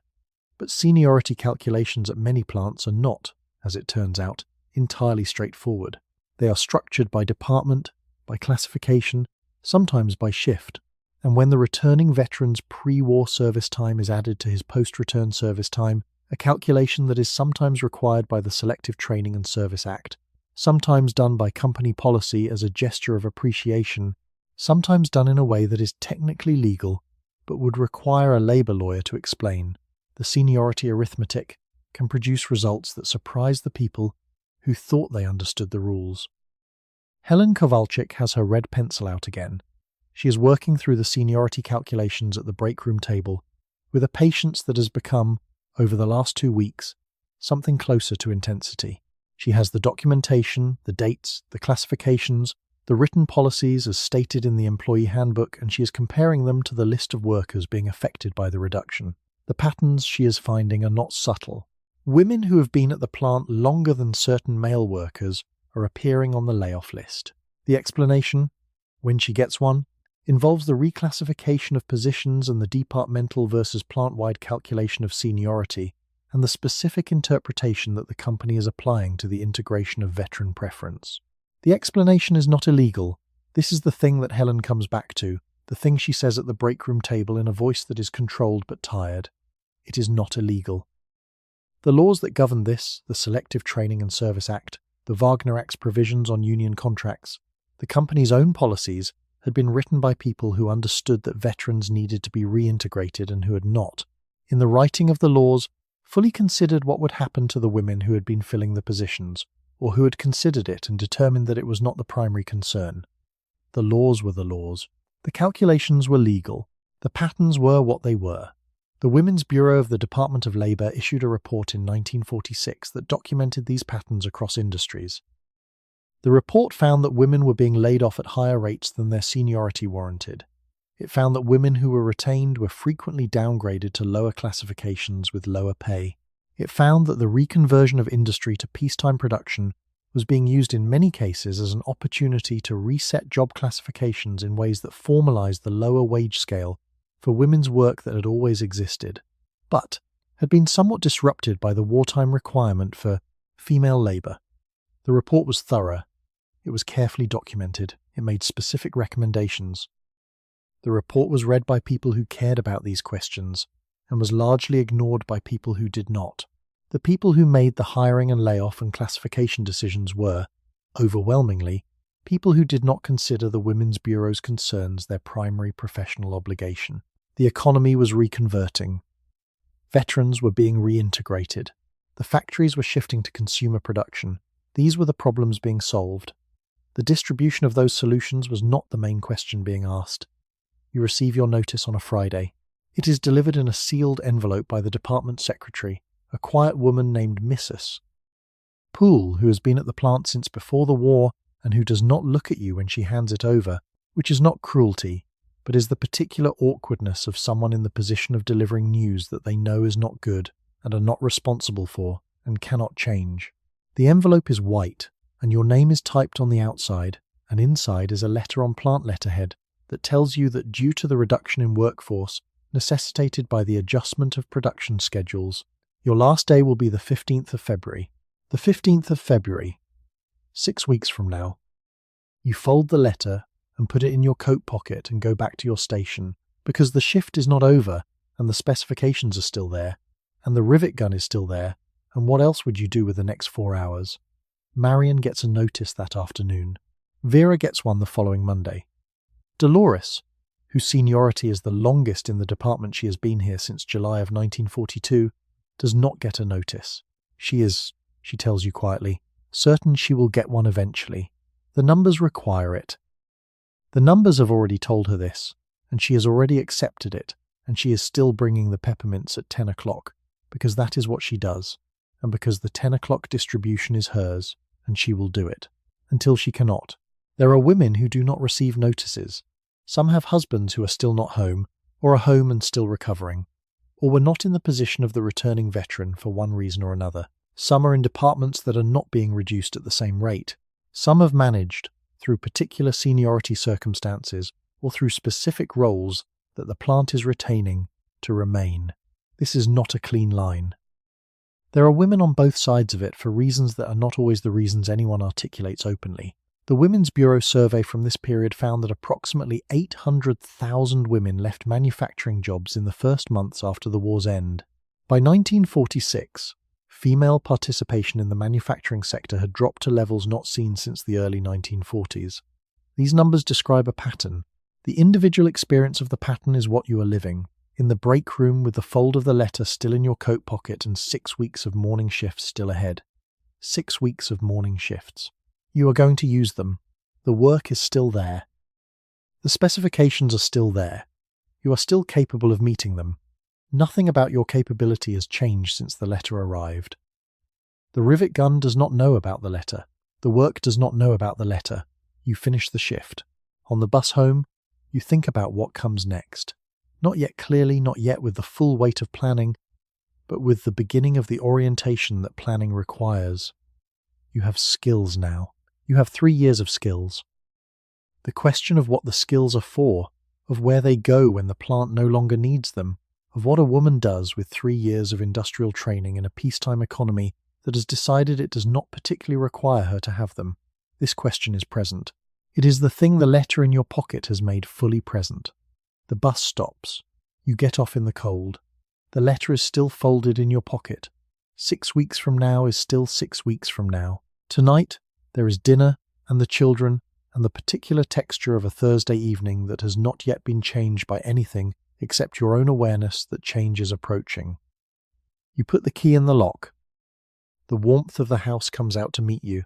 The children's voices from the kitchen are the sound of ordinary things being ordinary, which is something you are paying attention to in a different way than you were this morning. The unemployment office is on Broad Street, in a building that used to be something else, a department store, you think, though the department store fixtures are gone, and what remains is a series of counters and waiting chairs that were not designed for this purpose and show it. The light comes from fixtures screwed into what must have once been a decorative ceiling, and the light is insufficient. The chairs are the kind that look as though they were chosen by someone who was not planning to sit in them. The line when you arrive on the Monday after your last Friday at the plant is already long. This does not surprise you. The plants have been running reduction since October. The women in the line are in various states of having understood what they are doing here. Some are still wearing the clothes they would have worn to work, not the work clothes themselves, but the practical, unfussy clothes of women who have been spending their mornings doing something rather than presenting themselves somewhere. Some have made an effort in the other direction, have put on the better dress and the careful shoes, as though the unemployment office were a place that required a certain presentation. You wait in line for 2 hours. When you reach the counter, the clerk is a man of about 50 who handles his paperwork with the efficiency of someone who has been handling the same kind of paperwork for a long time. He takes your name and your plant information and your last wage, and he fills out the forms in the practiced way of bureaucratic competence, which is a skill of its own kind. Not the same kind that you have been practicing for 3 years, but a skill nonetheless. Then he asks whether you are actively seeking new employment. Yes, you say. You are. He asks what kind of work you are seeking. You tell him. You describe what you have been doing. You describe the classification and the specifications and the tools and the inspection procedures. You describe it the way you would describe it to anyone who needed to understand it, which is clearly and specifically, because you know what you are talking about. He writes something on the form. He asks if you have considered clerical work. You have not told him you want clerical work. You have told him what you can do. He has heard what you can do and has noted it and has nonetheless produced clerical work as the suggestion, the way a suggestion emerges when someone has already decided where the conversation is going before you arrived. You say that you would prefer work in your field. He says that there is limited availability in your field at present, which is true, because your field has reduced its workforce substantially. He says that there is availability in clerical and retail positions. He asks if you have considered waitress work. This is not a hostile conversation. That is the specific quality of it that is the hardest to hold on to, as the days pass and the weeks pass, and you return to the unemployment office and have variations of this conversation. It is not hostile. The clerk is not trying to diminish you. He is doing his job as he understands it, which is to match available workers with available positions, and the available positions that he has for a woman who walks in off the street, regardless of what that woman's skills and experience are, have already been sorted by someone else's understanding of what women are for. The unemployment system in 1945 and 1946 is not formally gendered. There is no policy that says women receive lesser service or are directed toward lesser employment. What there is instead is a set of assumptions embedded in the structure of the service assumptions about what skills women have, about what positions are appropriate for them, about what they are likely to want, and what they are unlikely to want that function, as effectively as a formal policy without requiring anyone to have written one down. The Women's Bureau documented this extensively. Women who applied for unemployment benefits after being laid off from wartime industrial positions were routinely referred to positions in lower-paying service industries, regardless of their skills and experience. When they declined these referrals, when they said that they had skills that were worth more than the wages being offered in the positions to which they were being referred, their refusals were sometimes treated as unwillingness to work, which had implications for benefit eligibility. The logic was circular. The positions available for women were limited. When women declined the limited positions and held out for positions commensurate with their skills, this was classified as a lack of good faith job seeking. Helen Kowalczyk has appealed her benefit determination. She sits at her kitchen table. You visit her on a Thursday afternoon, 3 weeks after your last day at the plant, when the days have begun to develop the particular quality of days without a schedule, days where you are present for their full duration in a way you have not been for 3 years, and she explains the appeal process with the same meticulous attention she brought to the wage discrepancies. She has documentation. She has the relevant regulations. She has a letter from a labour lawyer who is working pro bono through a union connection. She is not optimistic. She is accurate. You spend the Thursday afternoons in the early months of 1946 differently than you have spent a Thursday in 3 years. The house is quiet in a way that houses are only quiet when one adult has been in them all day. A settled, particular quiet that is different from the quiet of the evening or the night. You do the things that need to be done. You manage the house, which has always needed managing and has been managed by you alongside the job for 3 years, and now needs managing without the job, and the management is easier in the logistical sense because you have more time for it. This does not mean you want the extra time for it. You read the newspaper. The newspaper in early 1946 is full of stories about reconversion and economic adjustment and the challenge of integrating 12 million veterans into the peacetime economy. The stories about the women who are being removed from the workforce to make room for this integration are less frequent and are usually positioned in the women's sections, next to the recipes and the housekeeping advice, which is itself a kind of positioning. Some women left willingly. This is true and important, and the version of the story that the dominant narrative of the post-war period will tell almost exclusively. Some women had wanted to go back to the home, had been working out of wartime necessity and were genuinely ready to be done with the factory floor and the morning shifts and the machine oil smell that never fully left your hair. Some women left with relief. This is real. This is part of the story. But the Women's Bureau's 1,944 survey said 75% wanted to continue working. That survey existed. Those women existed. What happened to them?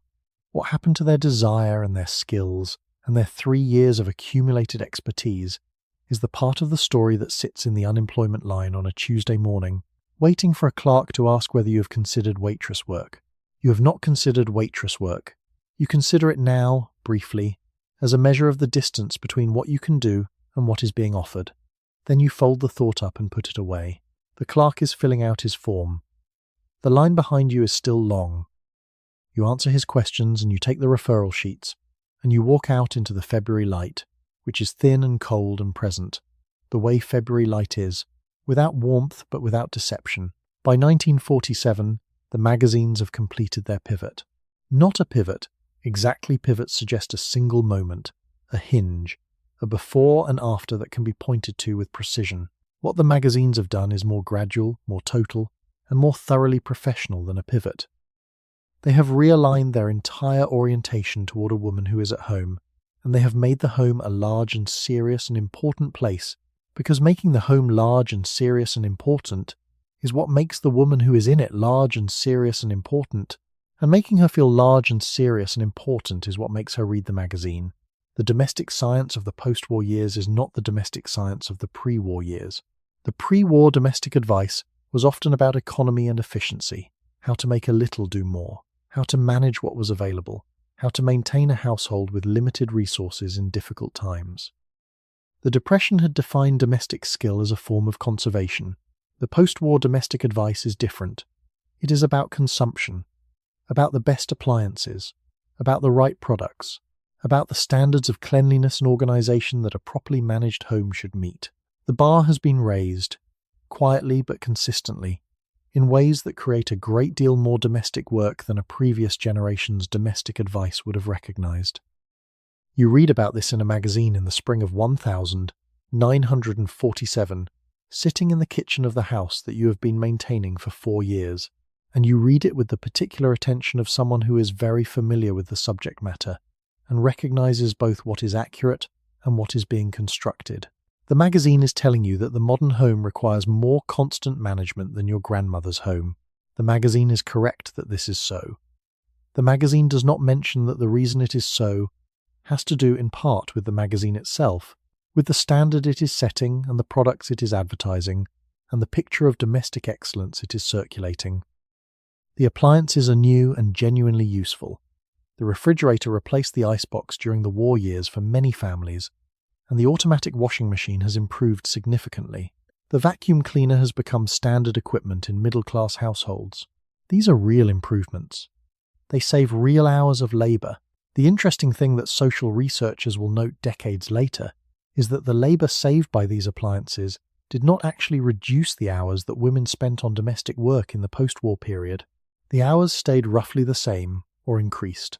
The standards changed in proportion to the tools. When you could vacuum the carpet more easily, the carpet was expected to be vacuumed more often. When you had a washing machine, the expectation of clean clothes became more demanding rather than more relaxed. Beneath the domestic science, there is also psychology. The late 1940s and early 1950s see a flowering of what will later be called popular psychology, the application of Freudian and developmental ideas to the culture of everyday life. And this popular psychology has particular views about women, domesticity, and the proper arrangement of the family. The theories vary in their specifics but converge in their conclusions: that a woman's fulfillment is properly domestic and maternal, that her psychological health depends on accepting and embracing this fulfillment, and that her resistance to it, her desire for paid work, for independence, for the kind of purpose that comes from doing something outside the home, is a symptom of maladjustment rather than a reasonable response to the contraction of her opportunities. The concept of momism, which the writer Philip Wiley advanced in a book published in 1942 and which became widely discussed in the post-war years, suggested that the over-involved American mother was actually a destructive force in her children's lives. The solution, as Wiley and his followers framed it, was not a reduction in maternal involvement, but a redirection of it. The proper mother was warm and present, but not dominating, nurturing, but not controlling. This was a fine distinction, and the effort to make it correctly required a great deal of careful attention. It gave women's domestic role a psychological complexity that made it, in its way, even more demanding than the straightforward managerial demand had been before. Dr. Benjamin Spock's Baby and Child Care was published in 1946. It sold, eventually, tens of millions of copies. Spock's advice was considerably gentler and more liberal than the advice of his predecessors, who had often recommended strict schedules and limited physical affection. But Spock's assumption, unstated but pervasive throughout the book, was that the mother was the primary parent, that she was available for the kind of attentive and flexible parenting he recommended, which required a level of presence that full-time paid employment made difficult. The book was not hostile to working mothers. It simply assumed a model of parenting that was most easily achieved by mothers who were not working. You have Spock on the kitchen shelf. You have read parts of it. Your children are doing well, which is a fact that sits somewhat uncomfortably with the parts of Spock that suggest that the children of working mothers require particular attention and care to avoid certain developmental risks. Your children have done their homework and made their beds and learned to multiply fractions and exhibited, as far as you can tell, the ordinary range of childhood difficulties, without signs of the particular difficulties that the psychological literature associates with maternal absence. You file this away without drawing conclusions from it, because the conclusions that can be drawn from your children's development are many, and you are not a psychologist, and the sample size is, in any case, too small to prove anything to anyone who does not already share your inclination. The Suburb arrives in this same period. Levittown opens in 1947. The Levittown model, mass-produced, affordable, mortgage-financed single-family houses in communities designed around the car rather than the pedestrian street, will define the landscape of American middle-class life for the next generation. The GI Bill's mortgage provisions make it possible for millions of families to purchase homes in these developments that were financially inaccessible to their parents. This is genuinely good. This is a real improvement in material conditions for millions of people. It is also a spatial arrangement that, by removing the home from the density of the city and placing it in communities designed for domestic life rather than mixed-use life, makes the home the primary social environment for the women who live in it. The suburb is quieter than the city. It has its own rhythms, the school bus, the grocery delivery, the social world of other mothers and other domestic schedules. It is a world designed for the life the magazines are describing, and the women who move into it are moving into a physical structure that reinforces the social structure. The commute to a factory job from a suburb in 1948 is longer and more complicated than the commute from a city neighborhood. The suburb does not make paid employment impossible, but it makes it more difficult in practical terms. And the practical difficulty reinforces the social preference, and the social preference reinforces the practical difficulty. You have moved.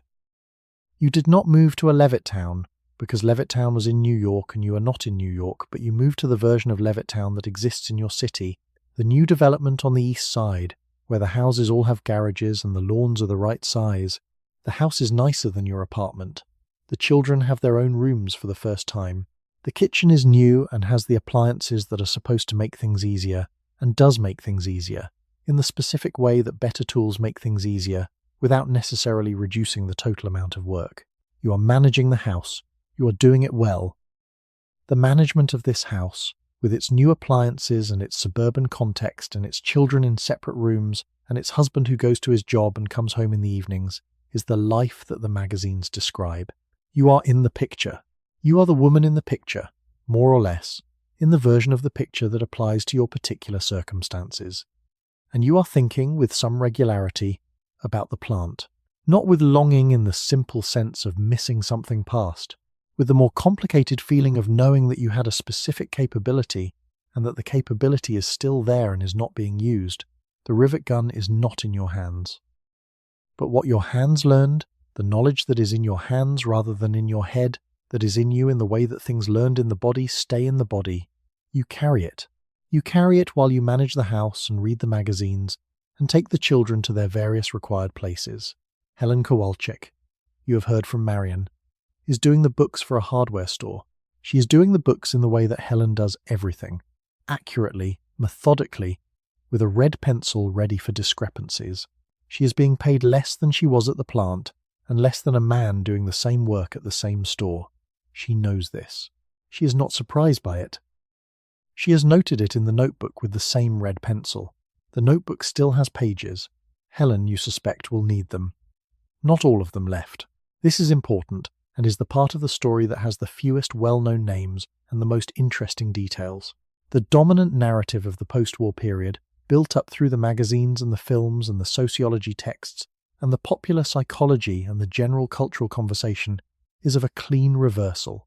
Women left the workforce, went home, became housewives and mothers, and waited, as it turned out, for Betty Friedan to tell them in 1963 that they were unhappy. But the clean reversal was not entirely clean, and the reality, as always, was distributed across a much wider range of situations than the dominant narrative required. Women's labour force participation did decline from its 1,944 peak. The decline was real and substantial. But it did not reach the pre-war levels, and it did not stay at the immediate post-war low. By 1950, the percentage of women in paid employment had recovered to a level higher than 1,940. By 1955, it was higher still. The trajectory that looks like a reversal in 1945 and 1946, when examined across the decade, turns out to be more of a dip in a longer trend of increasing female labour participation. The dip was real.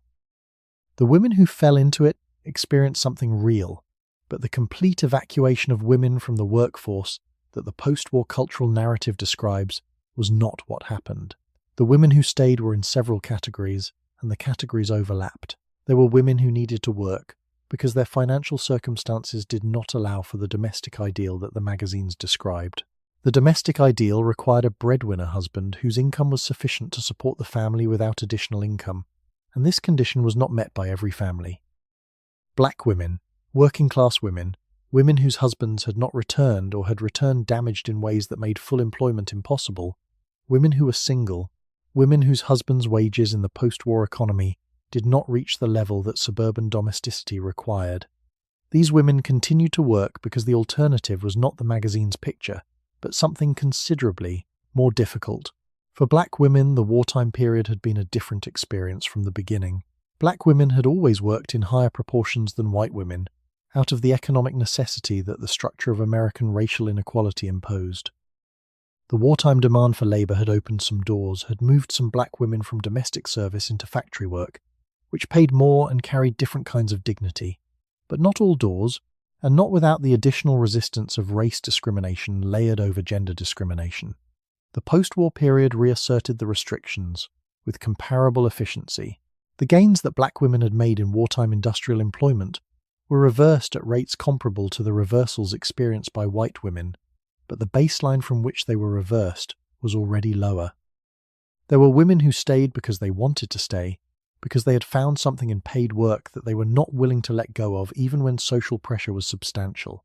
These women exist in the historical record as individuals rather than as a named movement, because there was no named movement to belong to in 1946 and 1947. What there was instead was a pattern of individual decisions. Women who went back to school on their own GI equivalent savings, women who took whatever employment they could find that preserved their connection to working life, women who worked in the fields that had always been available to women and took what the fields offered while watching for the openings that required what they now knew they could do. Some of them were in the unions. The CIO's industrial unions had made significant progress during the war in establishing women as full union members rather than temporary members or auxiliary members, and where this progress had been made and held, it provided some protection against the full extent of the post-war rollback. Union contracts with clear seniority provisions, clearly stated wage equality clauses, and explicit non-discrimination language were more protective than the informal assurances that many non-union plants had offered. The unions were imperfect advocates.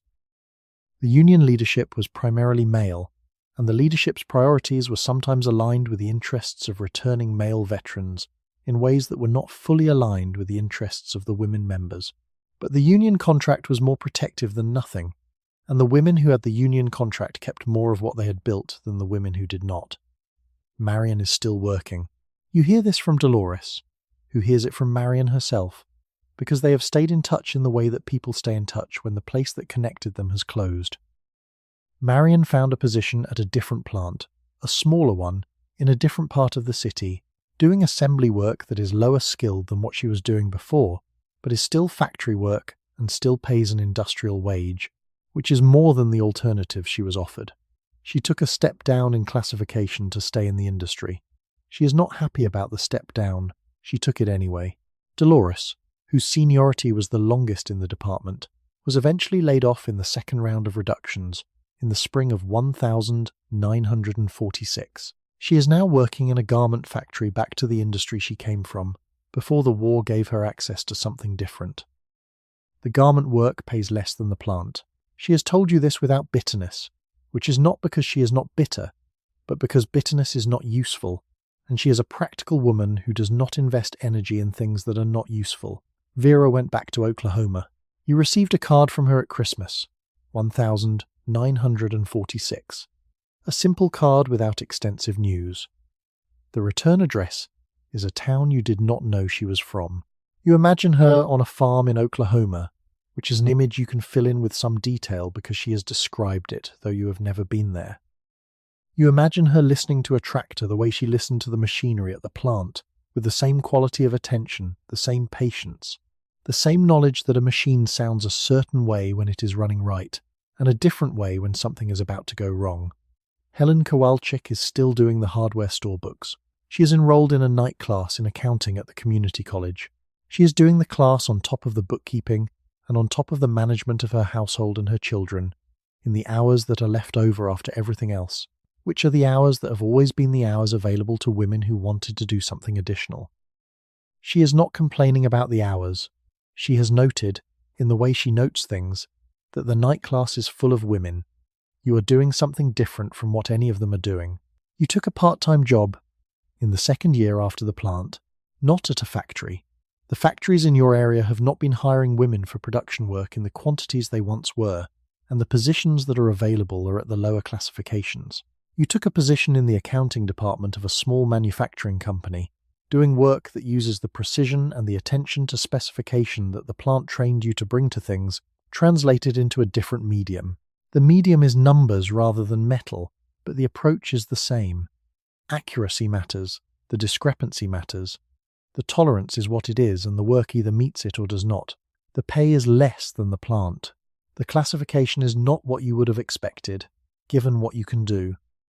But it is work, and it is work that uses what you have, and the quiet fact of it, the Tuesday and Thursday mornings, when you take the bus to the office and sit at the desk where the ledgers are, and work through them with the careful attention, that is the only attention you know how to bring to anything, is something that exists alongside the house and the suburb and the children and the husband and the magazines and the picture, not instead of any of it, but alongside it. The way things that are genuinely yours exist alongside everything else. Quietly, specifically, yours. The women who stayed built what they could with what was available. They did not have a movement or a name for what they were doing, or a legal framework that reliably supported them. They had skills and the knowledge that the skills were worth something, and the stubbornness, which was sometimes called by other names, to maintain that the worth was not negotiable, even when the people setting the wages treated it as negotiable. They stayed. In ones and twos and small groups and single decisions made in break rooms and unemployment offices and kitchen tables after the children were in bed, they stayed. This is also the story. Not the only story, and not the part that gets the photographs in the textbooks. But the thing that was being built in those offices and garment factories and hardware store accounting rooms and night classes, the thing that the women who stayed were building with what the post-war settlement had left them, was the infrastructure of what would come next. It was being built slowly, without announcement, in the specific and unglamorous way that real things are built. It is still being built. It will be, in ways that none of them could have fully planned, the foundation for what their daughters and granddaughters would inherit. There is a thing that the post-war settlement attempted to reverse and could not fully reverse, and the impossibility of the full reversal is one of the things that makes the history of the immediate post-war period more complicated than the clean narrative of women went home describes. You can take a job away from a woman, you can close the factory door, retool the production line, reclassify the positions, refer her to the unemployment office, where she is asked about waitress work. You can do all of this and do it legally, and do it with the support of the prevailing cultural consensus. What you cannot do is take back what she learned while the door was open.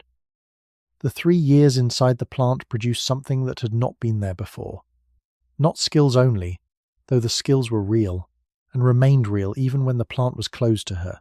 Something more fundamental, the knowledge, held in the body and the mind, and the daily experience of 3 years, that she was capable of this, that the complexity of the work, which she had been told was beyond her before the war, was not beyond her, that the machinery and the specifications and the arithmetic of tolerances could be learned and mastered by her hands and her attention as well as by anyone's.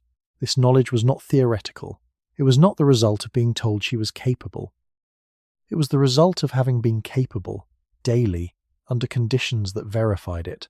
The sociology of the 1950s, the sociology that was being done in real time, studying the women who had returned to domestic life, began, in the later part of the decade, to note something that had not been part of the expected story. The women who had worked in wartime factories, even the ones who were now fully engaged in domestic life, and were not expressing discontent with that life, in terms that the social surveys of the time would have caught as discontent, showed something different in their daughters. The daughters of women who had worked during the war were more likely to expect to work themselves. They were more likely to pursue education. They were more likely, when the culture began to shift in the 1960s, to have the internal readiness for that shift. The expectation that paid work was a possible thing for them, not a temporary exception, but a real possibility that their mothers had demonstrated. This was not measured or announced at the time. It was one of the things that was happening quietly, in the conversations between mothers and daughters that were not for public consumption, in the specific quality of what was modelled and what was remembered. A daughter who watched her mother work does not necessarily watch her mother work as a piece of political demonstration. She watches her mother work the way children watch everything their parents do, as information about what the world is and what is possible in it. The political analysis comes later. If it comes, the information is deposited early. You think about your daughter sometimes in this context. The older one, the one who made soup while you were at the plant, the one whose competence in the year of managing the younger children produced a person with a different relationship to her own capability than you had at her age. She is in high school now. She is good at mathematics in a way that has been noted by more than one teacher, and the noting has been followed, in some cases, by the suggestion that she might consider teaching mathematics when she finishes school, and in other cases by a silence that she has noticed, and that you have noticed, and that neither of you has fully discussed yet. She is watching what is done with her capability, the way you watched what was done with yours. What is done with a person's capability is not purely a matter of the individual's choice or the individual's ambition. It is a matter of what the institutions and the culture and the available structures offer in response to that capability. It is a matter of whether the door is open and, if it is open, of whether it leads somewhere. Your daughter is good at mathematics. She is in a school that has a program for college preparation.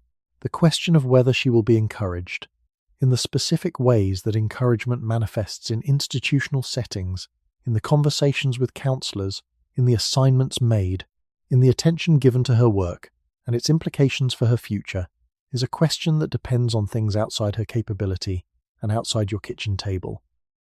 The women who surveyed the women workers in 1944 and found that 75% wanted to continue working were doing something that is, in retrospect, a piece of evidence about a larger thing, that what the wartime period had done to the self-conception of women workers was more durable than the plants and the production schedules and the payroll cycles. The self-conception outlasted the job. The 75% who wanted to continue were not deluded about the social pressure they would face. They wanted to continue anyway. And the wanting, even when it was defeated by the layoff notice and the unemployment office and the domestic ideal and the reclassified wage, left a deposit.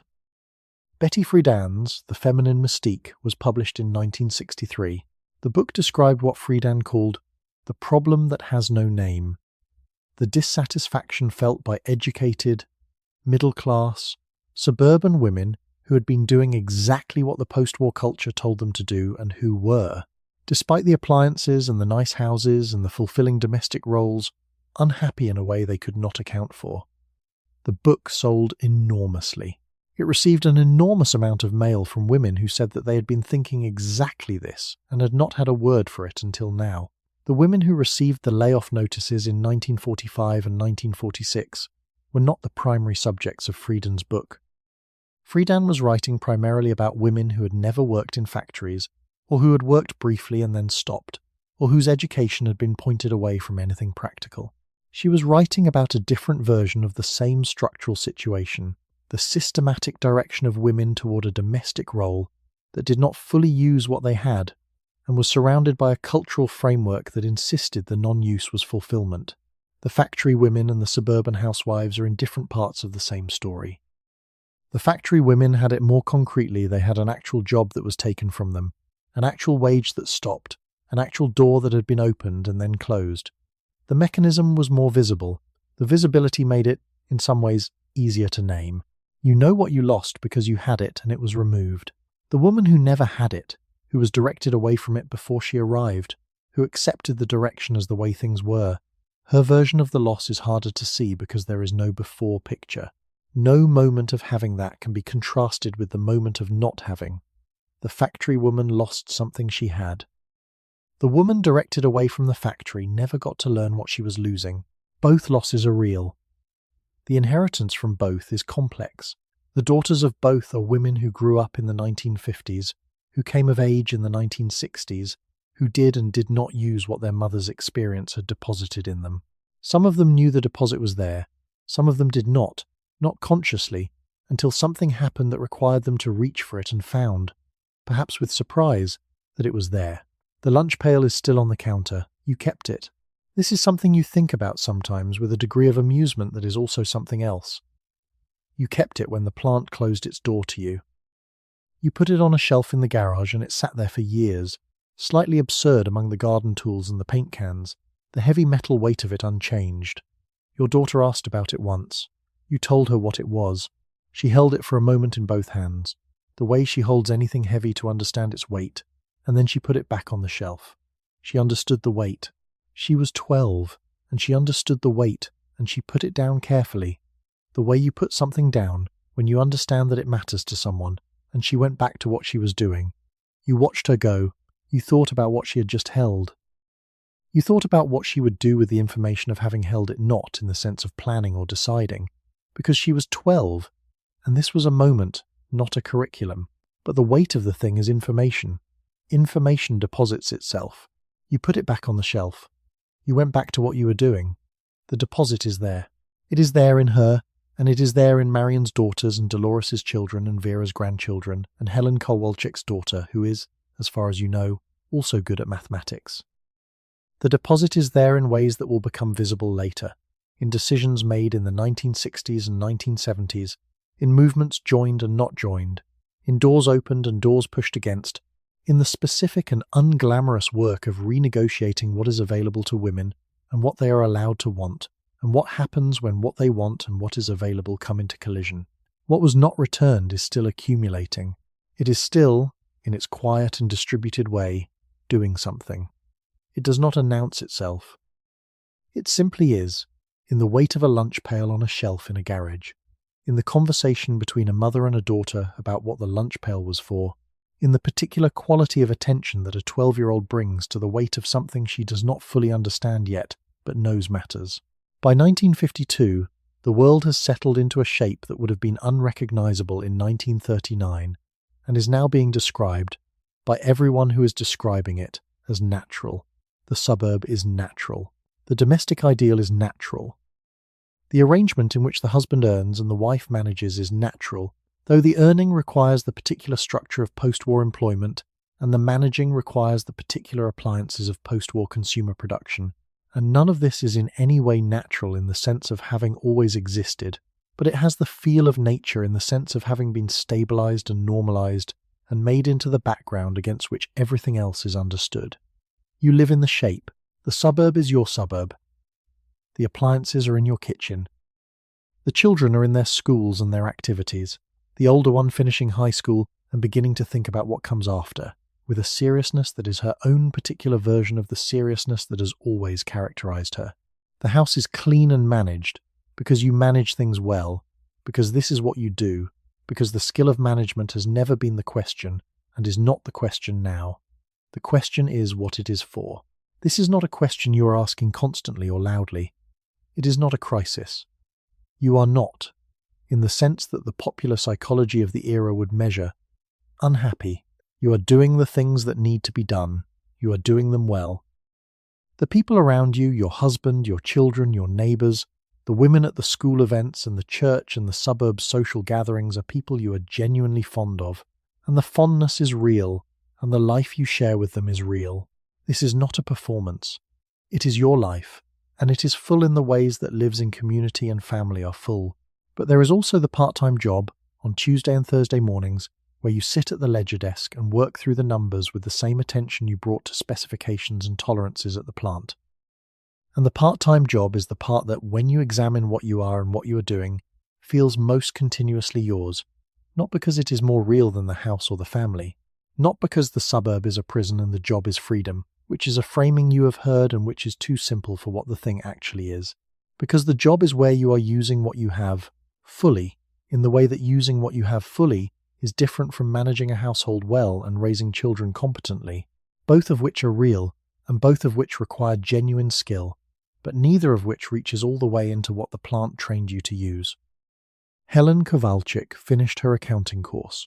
She has been doing the books for the hardware store for 5 years and has in the last year taken on a second client, a small plumbing supply company whose previous bookkeeper retired.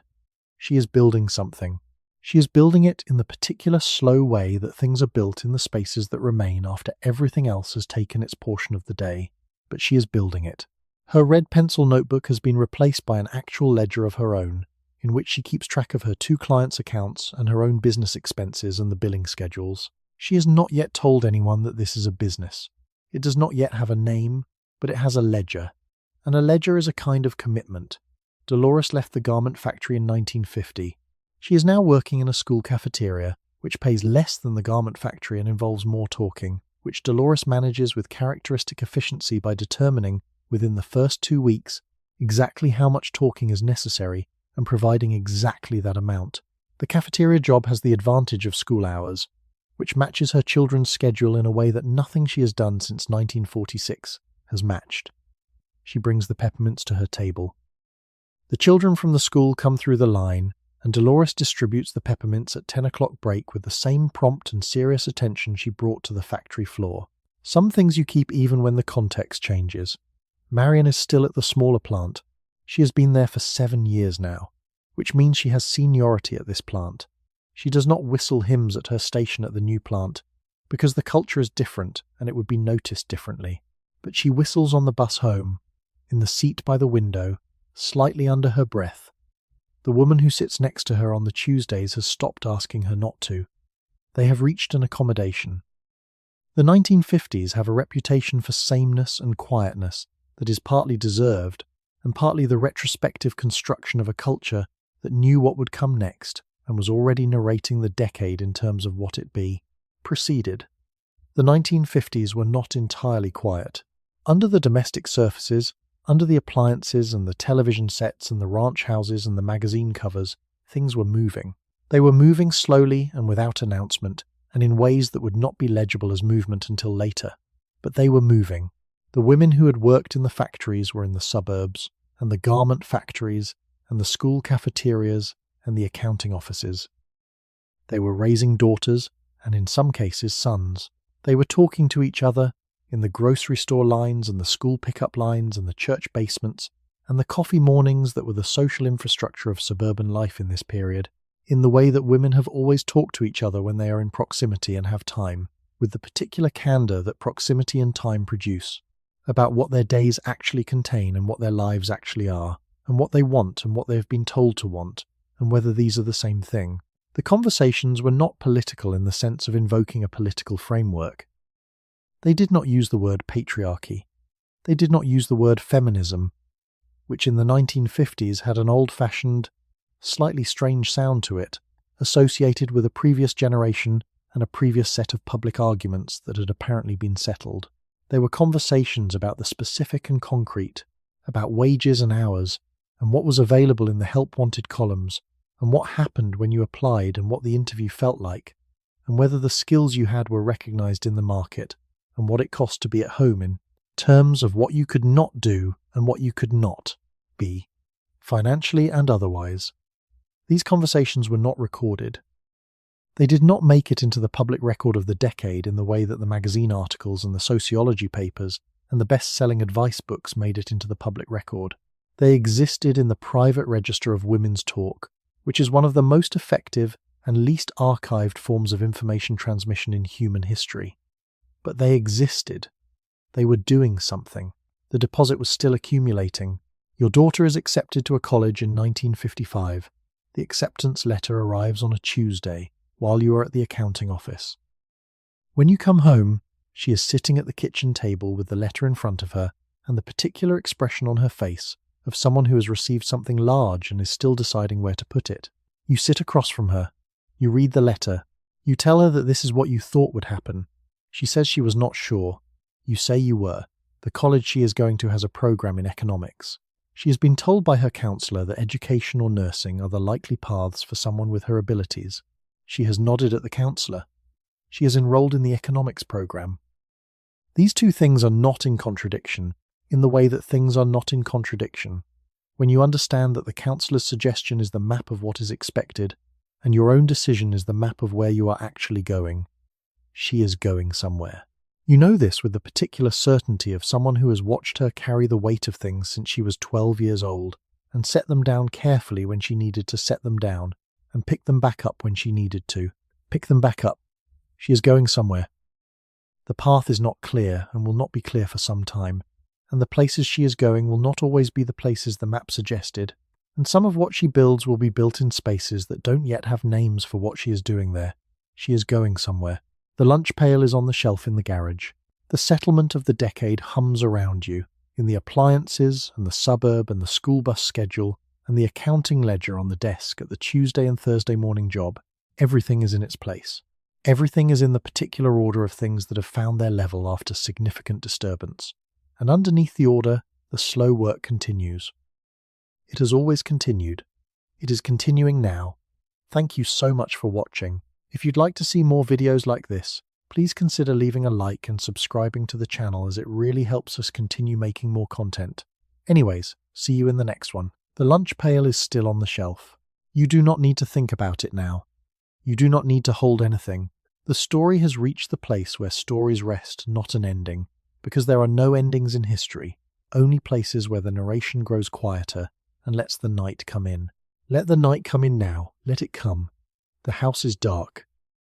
The suburb is quiet in the way that suburbs are quiet after 10 o'clock, not the active quiet of things resting, but the deeper quiet of a world that has temporarily released its daytime requirements. Somewhere outside, with the sound of a car on the street, far enough away to be unthreatening, moving through the dark in the direction of somewhere else. The refrigerator hums. The clock on the nightstand moves in the way that clocks move when you are watching them, one small sound at a time. Let the factory floor go quiet. The machinery has run. The specifications were met. The rivet gun is still. The line does not run in the night time, even the night shift is day for someone. And this is not that someone's night, this is yours. The machinery is still. The production schedule is somewhere in an office, in a building you do not need to think about. Let it stay there. Let the magazines settle in their stacks. Let the headlines fold themselves away. The propaganda is not running tonight. The machine that ran in one direction and then the other has reached the hour where machines rest, if only briefly, if only for the length of this dark and this quiet. Let it rest. You can pick it up and examine it in the morning, which is what people do with things they are still deciding what to do about. The morning is long. Tonight is for sleeping. The children are in their rooms. The oldest is somewhere in her future, which is too large to fit inside the night, but is there, patient and real, waiting for morning the way futures wait. She is going somewhere. You can feel this even here, even in the quiet, the way you can feel certain things about people you have watched their whole lives. She is going somewhere. You do not need to see the path tonight. The path is there whether or not you are watching it. Let your breathing slow. The air in the room is cool. It has the particular quality of night air in a house where the furnace has done its work and settled. Not cold, but cooled. A temperature that asks nothing of you and requires nothing in return. The bed has the weight and warmth of something that has been yours for a long time. The specific density of a mattress that knows your shape. The familiar geography of the dark room around you. Somewhere in the Pacific, once, a letter was being written. The letter arrived. The letters always arrived eventually, even the ones that were hard to receive, even the ones that contain more silence than content, even the ones that describe things in the careful imprecision of censorship and the additional imprecision of things that language is not quite suited for. They arrived. They are in a box somewhere, or not. Things do not always survive their usefulness with the same durability as the weight of the lunch pail, but the arriving was real. The arriving is still real, the way things that happened are always still real, in the particular way that the past is always more present than we expect it to be. When we arrive at the quiet of the night, and there is nothing else to think about, let it be quiet now. Let the decades settle around you like the cooling air, like the hum of the refrigerator, like the sound of the clock, one small sound at a time. The Women's Bureau report is filed. The survey results are in the archive. Helen Kowalczyk's red pencil marks are in the notebook. Marion is on the bus with her slight private whistling. Dolores is distributing the peppermints at 10 o'clock in whatever year this is, in whatever room 10 o'clock belongs to. Vera is listening to something in the dark in Oklahoma with the same quality of attention she brought to everything, patient and accurate, knowing that a thing sounds a certain way when it is running right. They are all still there, in the way that people are still there when you think about them in the dark. They do not need you to hold them. They are held by the fact of having happened. The factory is there too, the floor with its particular vibration and smell, the specifications clipped to the board, the rivet gun in your hand the way it was in your hand, because your hand learned it, and your hand still knows. You do not need to use it tonight. It is simply there, a part of what you are, as permanent as anything you have learnt in a body can be permanent. Let the breath slow, let the room be dark. Let the decades settle into its particular shape, not perfect, not the shape anyone would have designed, full of the compromises and inequities that all real shapes contain, but yours in the specific sense that you are in it, that your life has taken place inside it, that the life inside it was real and contained real things, real skills, real wages, real connections, real knowledge that persisted through all the attempts to make it temporary. The clock moves. The refrigerator hums. The suburb is still. Your breath is slow and your eyes are heavy, and the night has all the time the night needs to do what nights do, which is to hold everything gently until morning, when the things that need to be picked up can be picked up again, and the things that can wait a little longer. Sleep now. The lunch pail is on the shelf. The notebook has pages. The daughter is going somewhere. Everything that happened, happened. Everything that was built is still built, in the deep and quiet way that things built in people last. Sleep now. Everything is still here. Everything is still here. Sleep. If you like this video, let me know where in the world you're watching from and what time it is. I'm always curious about that. And if you have a suggested topic, feel free to leave it in the comments.